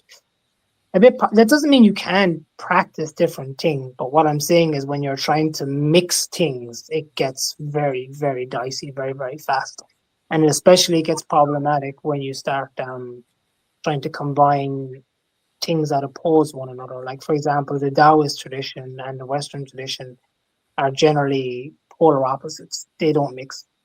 And one of the reasons why they don't mix, for example, is I think I mentioned this to you before as well. Like the Western traditions have a massive emphasis on visualization and trying to kind of bring their mind to a state where they can picture and imagine and stuff like that. Some the Tibetan tradition have it as well, but for want of a better word, it's mostly found in the Western traditions. You know, whereas the Taoist traditions, that's an error.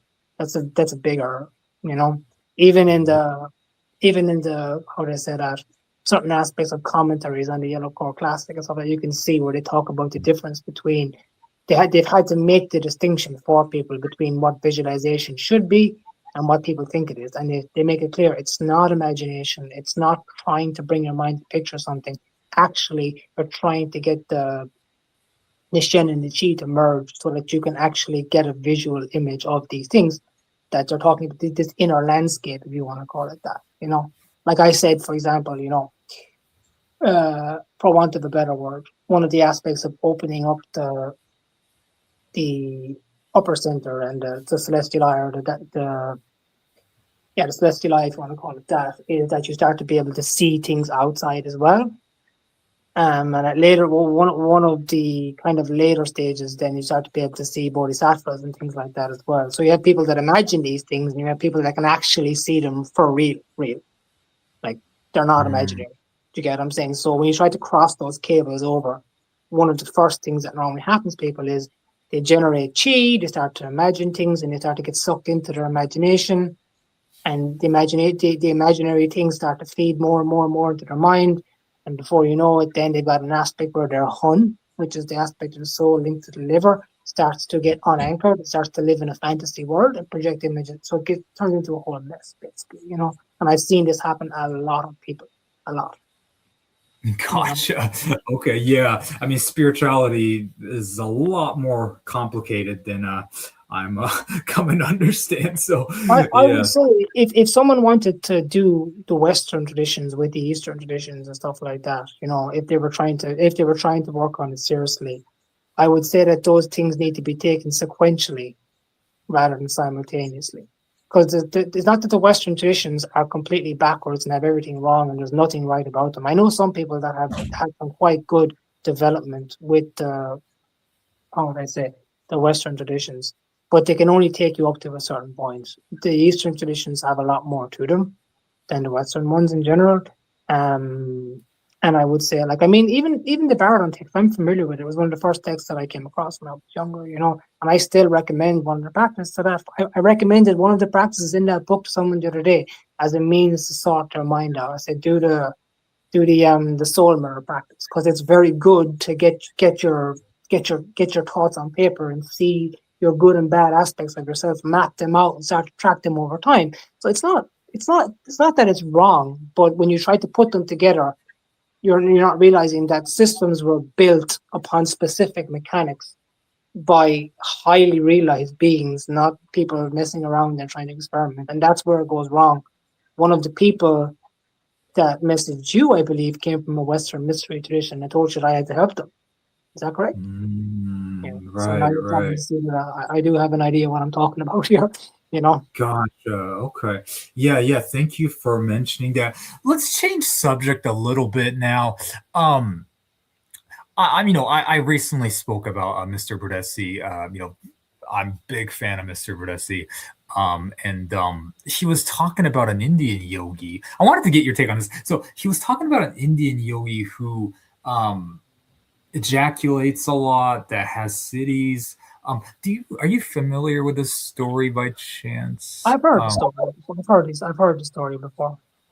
But this gentleman, this Indian yogi apparently has the same cities as like someone like John Chang, is what Mr. Bressi was saying. Mhm. Um, um, yeah, like what is your take on that? I thought semen retention was pretty important.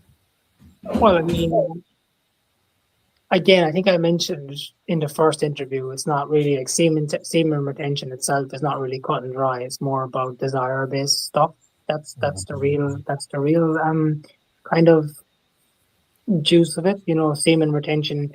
Like if you're ejaculating from from the point of consolidating it. Like, so again, we're talking about different traditions here, and that's important. You know, different traditions have different mechanics. You know, but I suppose to say for a start anyway, like David Verdesti is an interesting character, you know, and I think we do owe him a bit of some debt of gratitude that he rooted out Oh, absolutely. a lot of teachers and a lot of knowledge over time, you know. Definitely responsible for pulling people like Wang Leping out into the public eye, or Absolutely, yeah. you know, people he brought out Jiang Feng as well, and so I've seen some other teachers that have come out from underneath his belt as well, you know. But regards the teacher that regards the individual that he's talking about, if it's a mechanic that might be specific to their tradition, I mean, another very interesting individual is Ian Baker, who's another kind of anthropologist type. Now, I've got a ton of respect for Ian. I think he's an amazing individual. Again, a person that kicked down doors and broke his way into several lineages, wrote fantastic books on Tibetan Buddhism. Highly recommend his books to anybody. Highly recommend that you buy his Tibetan yoga book. It's fantastic. It's really, really good. But Ian is initiated into a Kaula Tantra lineage as well, which is an Indian lineage, you know. And I know that when he spoke about it in public, he spoke about the initiation rite, and it was some kind of sexual act as well. From what I could tell, it sounded to me like it was some kind of intimate act, you know. So they may have a separate set of mechanics that are unknown to me, but from the Taoist type of Jing Shi Shen based perspective, yeah, that would be very problematic, you know, because Right. If I'm not mistaken, I could be wrong about this, but if I remember correctly, Mr. Bodesi was saying that something about like release and Shakti through release and semen or something like that, or activate. I've heard some really strange stuff about those traditions. I mean, like they put wires into the urethra and stuff like that to open up certain channels. You know, it gets really strange with them. You know, so it's not something that I am familiar with. I have to be honest. But Oh, I would imagine that if there is something there, and if he's being honest about that, I'd say that it's probably some mechanic that's probably still somewhat hidden. Now, I have heard before there are certain traditions that try to do a very strange practice where it's hard to explain this to people because I don't. And now, before I say this, I don't recommend this, by the way, because yeah. I'm just saying this is something that's been told to me before, where they try to bring themselves to, where they try to use a consort to bring a kind of an orgasmic state, and then use that moment as a kind of a meditative absorption and extend it for as long as they can. So it's a very strange. I don't know about it, and it would be completely polar opposite everything that I do. I wouldn't agree with it. I wouldn't recommend it, but I have heard about it. So there's definitely a possibility that he's being honest about it. You know, I can't say. It's just not something that I've come across before. Gotcha. Yeah, certainly doesn't sound like it's something that exists in the Taoist traditions or the Buddhist tradition. I've heard of some of sexual practices in Taoist traditions as well, but again, like they're probably if they are to be understood correctly, they're probably more the exception rather than the rule, if that makes sense. You know, then the general way is you kind of consolidate your Jing supports your Shen, your Jing and your Chen your Jing and your Shen have a cyclical kind of relationship with each other where they build each other, and then that brings you closer and closer to Shen, brings you up higher. That's kind of how the Taoists tend to work, you know. Gotcha. Okay. Yes, certainly. Well, excuse me. Thank you for explaining that. This is I held this one till the very end.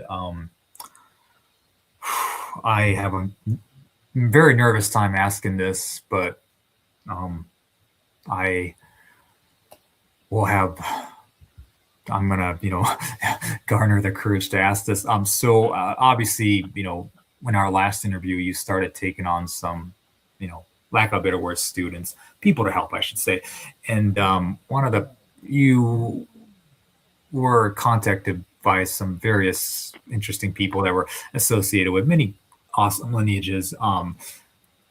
People from authentic Nigong and Genmen Pai and Longmen Pai as well, if I'm not mistaken. Yeah, I've had people come to me from literally every lineage you can name. They've come. Gotcha.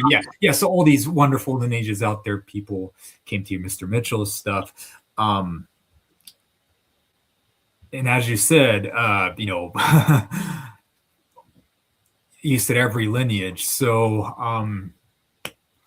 I'm so nervous to ask this. So you made some connections with Mopai? Well, there have been people. The right way to say it would be that there are people that I have had discussions with that are close to the ground in Indonesia. That's true. Yeah, they would have. What's the best way to put this? They would know people that would be in the circle. That's a good way of putting it. Okay, yeah. So you didn't really necessarily make connections with Mopai. It's more like you met people that know people. People that know people would be a good way of putting it. I mean, I've had people come from. I'm used to getting contact to people from different lineages. I mean, the amount of people that I have heard over the years that have been involved with the Gangman Pie, or the amount of people that have come from different aspects of the Longman Pie, or I've had people that have come to me from, lately now it's been, I maybe I shouldn't do that because they're public teachers and I don't want them to feel insulted or anything like that. So I won't say their names, but a lot of the people that were involved with certain schools that are focused on abilities, or in general, overall, have come to me asking questions about the upper side of training. Why is this not being emphasized, and why are they not talking about these things that you're talking about? And this is the first time I have heard this, or they're quite confused and they're like, oh, it makes so much sense, but why are my teachers not speaking about this to me, or whatever it might be, So it's been an interesting experience talking to all those people, but I always end up back at the same conversation with us, which is explaining to them the mechanics of mind and why they're so important. Essentially, no matter what tradition you go to, East or West, it always pops up.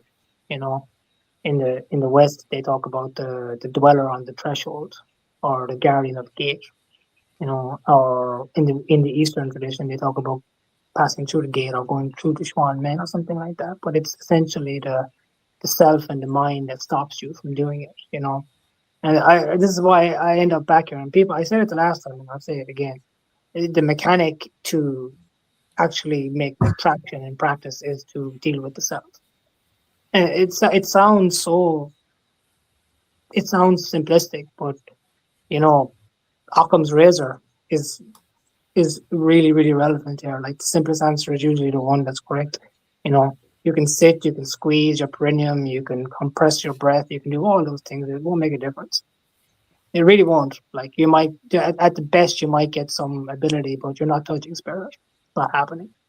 You're not coming anywhere close to it. You have to deal with yourself. It's not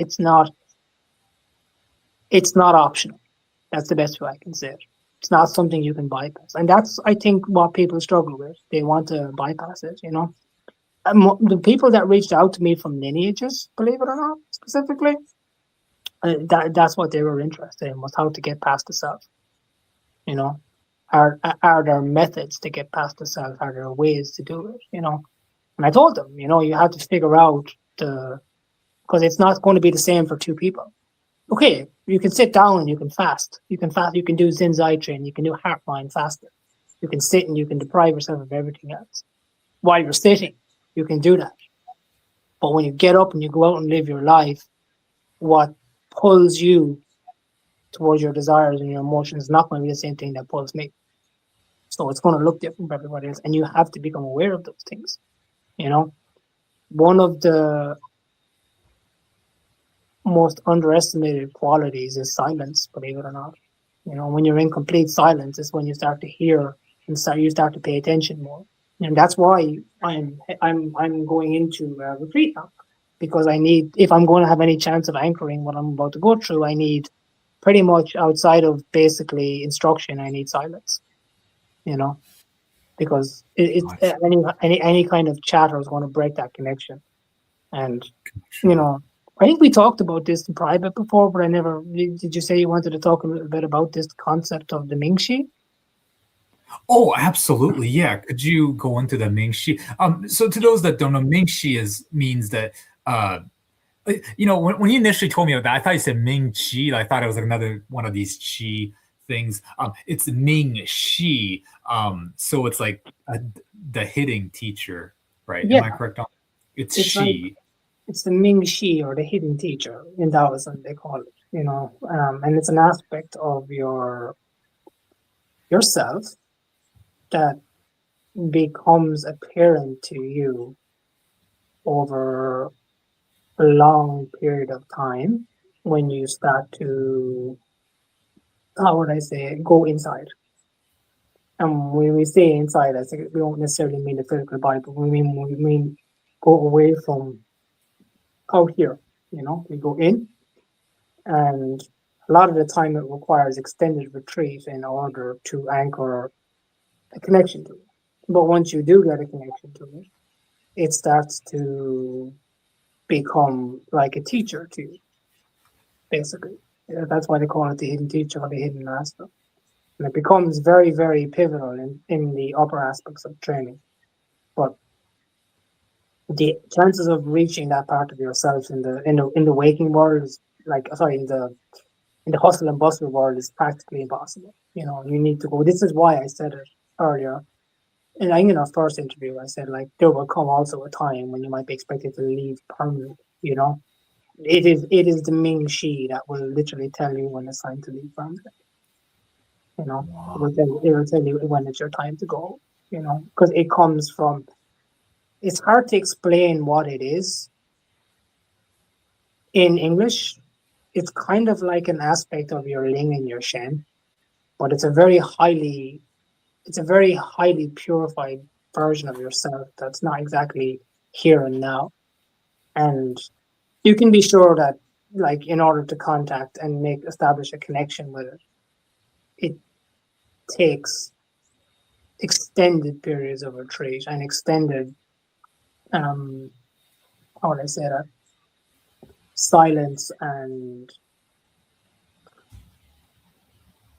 certain types of, you need to be able to, this is going to sound weird, and it's probably a good way to say it, but you almost, yeah, you kind of need to sacrifice yourself, if that makes sense. You kind of need, and you've heard about sacrifice before, I'm sure, but you kind of need to sacrifice. Animal? Are you referring to like an animal sacrifice type of thing? No, I'm talking about sacrificing yourself, as in yourself, who you are. You block yourself from contacting this aspect of this higher aspect. So in order to actually get to So when you say, just to be clear, like you're not talking about like self-harm, right? No, God, indeed not. I'm not talking about Sorry about that. I gotcha. When I say sacrifice yourself, what I mean is you must be willing to let that part of you die. The part of you that Gotcha. blocks you from contacting this. That means letting go. That means release. There is something that I'd like to communicate to people that I think is very important. I've said this to every person that I have talked to. I think I've mentioned this. You do not realize it, but we are incredibly good at picking things up and terrible at putting them down. This is what we spend our life doing, picking up things, picking up habits, picking up opinions, picking up beliefs, picking up perspectives, chasing after this, chasing after that, picking up things. Now, what's going to happen if you come towards a ladder to climb, to get higher, but your hands are full? Can't climb the ladder. Have to let go, you have to release. How do you do that? The Taoists talk about zhouang, sitting and forgetting. But that only works while you're sitting. You have to do it in real life too. You have to learn to let go. You have to learn to forgive. You learn to forgive, you start to release. If you're humble and you are grateful and you are happy with what you have, you will not want to pick anything up. If you don't pick anything up, when you start to approach that ladder, your hands will be free and you'll be able to climb.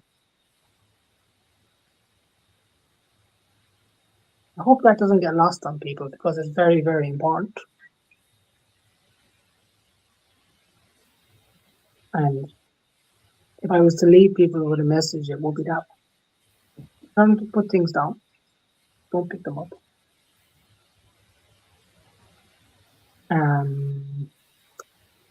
I also would say that the other thing that's come up in my, let's say, talks with people is that there seems to be some opinion amongst certain individuals, and I'm answering a specific person's question when I say this because I feel like it's important because I know other people have it too. They believe that spiritual practitioners feel like they are free from the problems of the world, that they shouldn't how do I say that they don't, it's not important to them or something like that. But that's not necessarily true. When you look outside the society, you see that people are very concerned with conquering the world, conquering society, getting to the upper echelons, getting rich, making money, being successful, getting their face out there, whatever type of success you want to call it. They want to conquer. They want to overcome the world. Would it be a fair point, yeah? Oh, absolutely. I definitely have that kind of mentality for sure. Yeah. Spirituality is the opposite, yeah. It's not about overcoming the world. It's about overcoming worldliness. Well said. Yes, yes. Oh, we don't, it's not that we don't care about the world. Anyone that's talked to me for more than 10 minutes will tell you that I'm a very caring person. I try my best to help people and I do it for free as well. I don't ask for anything in return. I don't ask for money. I don't ask for any, the only thing I ever asked of anyone was I kept my privacy. That was it. That was all. So we do care about the world. It's just we know how we can make a difference. And we make a difference in a way where we feel we can. We don't concern ourselves with things like wars or stuff like that. We pray. We pray that wars end. We pray for the well-being. We give compassion to people that are harmed, and we pray for loving kindness to all these. But we don't spend our time worrying about it or absorbed in it or fighting with people or creating division over it, because that doesn't help. That only creates more division. Yeah. So sorry, we just got cut out for a second. Yeah. So what were you saying, Pete? Yeah, I was just saying that we don't really, how would I say that? We don't concern ourselves with worldly events we can't change. We just give our loving kindness, our compassion, and our, how would I say that, our well-being, our kind of our wishes for well-being, for peace to there, and then we make a difference how we can in the world. Like, I can reach out to people, I help them with their problems, but I can't start shouting about where bombs shouldn't be dropped. I can't concern myself with that. Not something that I should. I can just pray for the people that are harmed. I can pray for peace. That's what I do. So it's not that we don't care. It's just that we do care. We just direct our efforts elsewhere because we're not concerned with worldly events. We have no control over them. We work with what we can control. And also, actually, to be totally honest with you, I do know a lot of people that are very politically opinionated, and they create a lot of division, a lot of arguments. I mean, you just talked about it earlier with this. You said you got into it with a Sufi, that they became very opinionated and wanted to tell you about everyone who was bad, or everyone who was evil, or whatever it might be. But I would say that if you want to see change in the world, then you actually have to be that change yourself. I would wish to be in a world where people would share spiritual knowledge openly.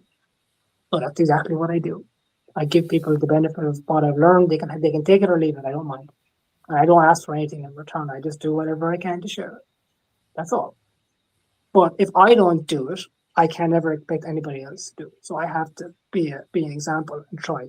Other people can charge money. They can take people on trips. They can do whatever they want to. I'm not going to sit here and judge them. But I want to be in a world where people will share as much as they can freely, safely. So that's what I try to do.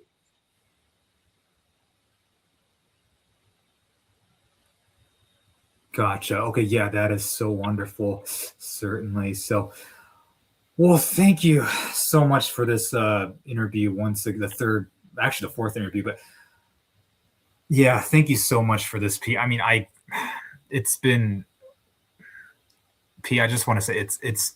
I'm kind of getting emotional now, but it's truly been a blessing to know you. I mean, my channel has grown tremendously, thanks to your efforts, and you've got to help so many people. I mean, I'm blessed to call you a friend, and I'm truly,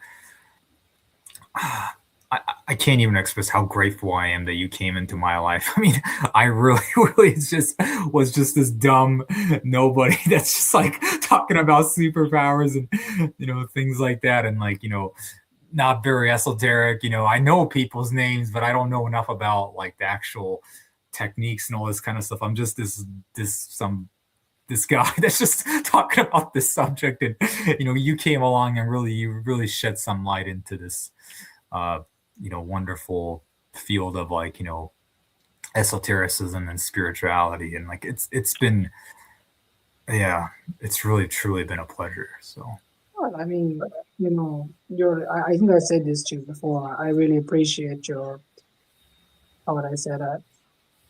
Your way of inquiry. You have a very inquisitive mind, and you're, like you said, you don't. I think you said this in private to me, but you really don't like to make enemies. You like to make friends, and you find it. I can see by you get rattled when you can't make that connection with somebody. But it says a lot about who you are as a person. You constantly. How would I say that? You might give yourself a hard time constantly, but what I would say is, the potential in you for spiritual growth is far greater than you think. Far greater than you think, because you are a humble individual. You show your humility through your own speech about yourself, even though you don't realize it. And you're a very grateful person for anyone that gives you their time as well. So you're kind of leading by example without realizing it in a way. I think you might. I remember when you said to me, when I first met you, that someone came to you and said that if there was more individuals like me, your channel would blow up pretty quickly. That you would have got. It would, yeah. Like I wouldn't wish you weren't going on retreat. I would, if I had 10 P's, that's all I need. My channel will be taken off like crazy. Because currently you're getting the most amount. You and Michael Grady are getting the most amount of views, if I'm not mistaken, of my recent. I would say that I wish there was more individuals like you that have that type of curious mind, that are humble and grateful, that don't have an ego, and that just literally go out there and just try to help other people in their own way.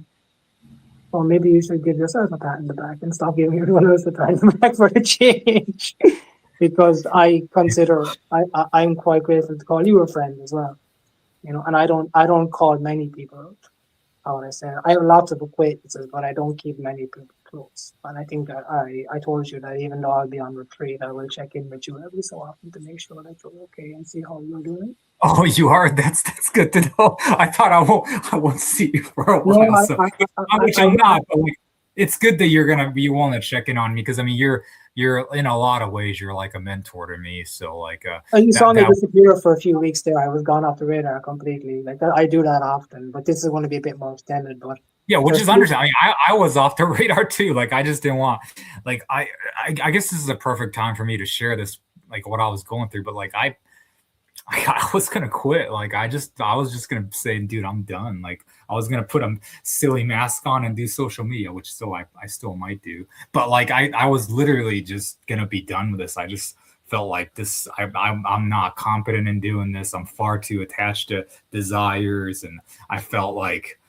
you know, I just don't take criticisms. You know, I don't handle them well. Like, I was going through some drama with some guy 2 days ago. It's just, you know, like, I just felt like, because when it comes to spirituality, there's always a battle, because everybody's very opinionated, and everybody, you know, has a very, very strong opinion about what they believe in and stuff. So there's always constantly conflicts. There's always constantly battles, and just much like religion. And you know, it's just, as a podcaster, I always have to deal with some level of drama. It's just the nature of just being in my position, and like, you know, and you know, it's just, you know, I don't know. It's just, I felt like I couldn't handle it. But, you know, I realized, you know what, like, you know, I think part of my growth is to be able to handle it, and part of my growth is to just overcome this stuff and not care about people's opinions. Because I really strongly felt that for me personally, I need to,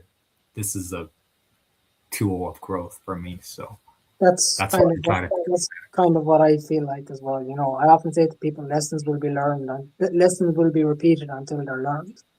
You know, and what you will find is, I've had this happen myself too, and you're gonna laugh when I say this to you now, but I've had things show up for me so much in my life when I've tried not to confront them and not to like directly overcome them, but rather try to, oh, I don't want to deal with that. I don't want to deal with this. I mean, they've literally, at one stage, something kept coming up so bad, it pinned me to the floor, literally. And that if I wasn't sleeping, it wasn't, the only time I would get rest from it was when I was sleeping, or if I was practicing. If I tried to do anything in life, it would come up in front of me. And I had to confront it, and I had to deal with it. It just kept coming at me, kept coming at me, kept coming at me. And I just, one day I stopped and I thought, you know what? If you have a choice in this moment now, you can either confront this or you can let it go. And I'm going to say this, I want to say this to, because there's a person that I've been helping very closely that's suffering very badly. And I told him this story, but I'll tell you this now. It was related to the fear of death, actually, when I was when I was ill and I almost died. And I was right on the edge at that stage. I was about almost a year ill, I'd say, maybe. And I remember somebody beside me asked me, can I please go back to the doctor? I had all these scans done. I had all these MRIs, MRCP, CTs, you name it, I had it done. Every orifice of me had been penetrated with a needle or a scope. Every scan, I'd been hit with more radiation than you could think. And I looked at the person and I said, I can't do this anymore. I said, I cannot constantly have people putting fear in me anymore. Can't do it. I said, I don't care if I die. I don't care if I don't care. I said, I would rather live one day in peace than live a decade in fear. As soon as I said that, and as soon as I let go of that fear, our life changed overnight. And Wow. my body started to heal. And things became open to me. I started to have a bigger grasp. I told them this story. I'm sure that they'll probably comment somewhere in the comment section about this. I started to get visions when I was going into those spaces. I started to see where I was at, where I was going, who I was supposed to meet, when I was supposed to meet them. It all changed like rapidly, and it all came from letting go. And I have met so many people because, like I said, almost 100 reached out to me. You would not believe the amount of people that have had some similar experiences, and I hope they don't mind. One of them doesn't mind me sharing this one too. I'll keep some of the details quiet so that it's not immediately recognizable. But this person spent a very long time in Asia, very long time in Asia, and they worked there helping people. and they started to help them with issues around opiate addiction and stuff like that. And they became very absorbed in their work, super absorbed in what they were doing, helping. And at the same time, they were going around building temples, stuff like that. And after a long, long time of doing this, they went up to the Himalayas. No practice. And they sat out and looked over the mountain. And all of a sudden, boom, boom, boom, boom, boom, they started seeing their past lives. Just clicked that. They couldn't understand how it happened until I explained to them what happened. They'd spent so long out of self that the conditions in them had changed. Now they didn't have the practice to anchor the experience fully so they could do it at will, but they had created enough of a shift and turbulence inside themselves that allowed that experience to come true. And I will say it again before I go, that it always comes from putting things down. You might think that by reading books and chasing techniques and by looking for hidden teachers that are doing superpowers and stuff like that you're going to get enlightened or become an immortal. Not really. Actually, the potential for you to do that lies behind all the things you've gathered in this life and the previous ones before. And if you can learn to start putting things down instead of picking them up, then you're going to get far more traction in what you're doing. Why not leave people with that? Gotcha. Okay. Yeah, certainly. So, okay. All right. Well, once again, thank you so much, P. And, I know it's selfish for me to ask this, but maybe one day you're fully returned to society. I mean, would a fifth interview be possible? I'll check in with you at some stage, and if I do decide that I'll be on the back, maybe we can do it. But I think it'll be a long time, I think, because like 2 years or 3 years or something. Well, the truth is, when I asked, I will say this. When I was told to go in, I was basically told to go inwards, and this might take stages, Like I said, you asked me where I was going. At first, it's going to be close but secluded, yeah. And it might take. It looks like it'll probably take me further afield after that. Then it'll be a period and another period and another period. But when I asked about how long this process would take, you know what I was told? As long as it needs to. So I don't have any timeline, unfortunately, Wow. So it could be like days, it could be weeks, it could be months, it could be years. Yeah. It could be decades. I think it's definitely going to be towards the months and years side of things, definitely not weeks. Gotcha. I definitely think months. I think months would be impressive, but I'm not hopeful. It's like retreat's a funny thing because you have to, once you go in and you acclimatize to that peace and solitude, it's very hard to want to come back out of it, actually. And I'm not like most people in the sense that I've already stopped most of my life. I don't have attachments to money. I'm already fully celibate. I'm already, there's nothing really for me to want to come back to outside of my actual family members and stuff like that who I would want to see. And of course, that's the only reason that I would want to even visit temporarily, or kind of, how would I say that, spend time with them or be around them. If I'm not around them, I'm in retreat. That's kind of where I'm at. I don't have anything else drawing me. I don't have to worry about a career anymore. I don't have to worry about children or relationships or anything like that. And I suppose I'm blessed in that way. It's just the way my life turned out.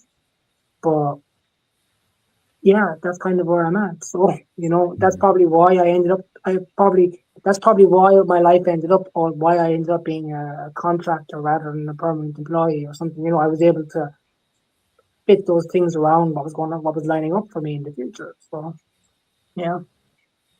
Yeah, certainly. Man, it's it's incredible that you can say not having attachments, it's a blessing for me. Like, God, I wish a day would come where I could say that proudly. I wish a day would come where I can say like, yeah, you know, screw the YouTube, screw like success. I'm just gonna, you know, go monk. But I wish I could. I wish I could say something like that, but maybe like when I'm 60 years old or something, you know, I don't see myself like being so dedicated like you anytime soon. I think I'm, you know, like I think my life path is more in line with just that'll probably happen when I'm like a grandpa, you know. So yeah, so I think you might surprise yourself. yeah, we'll see how things turn You've out. got But you've got more quality. You've got more qualities and potential in you than you realize. And I say that as a person that knows you as a friend, a person that's an internal practitioner, and a person that can see a little bit more than most people. You've got far more potential than you realize. You've got a very, very, very bright heart. I truly appreciate that. So okay, well, thank you so much, P. You know, for this interview.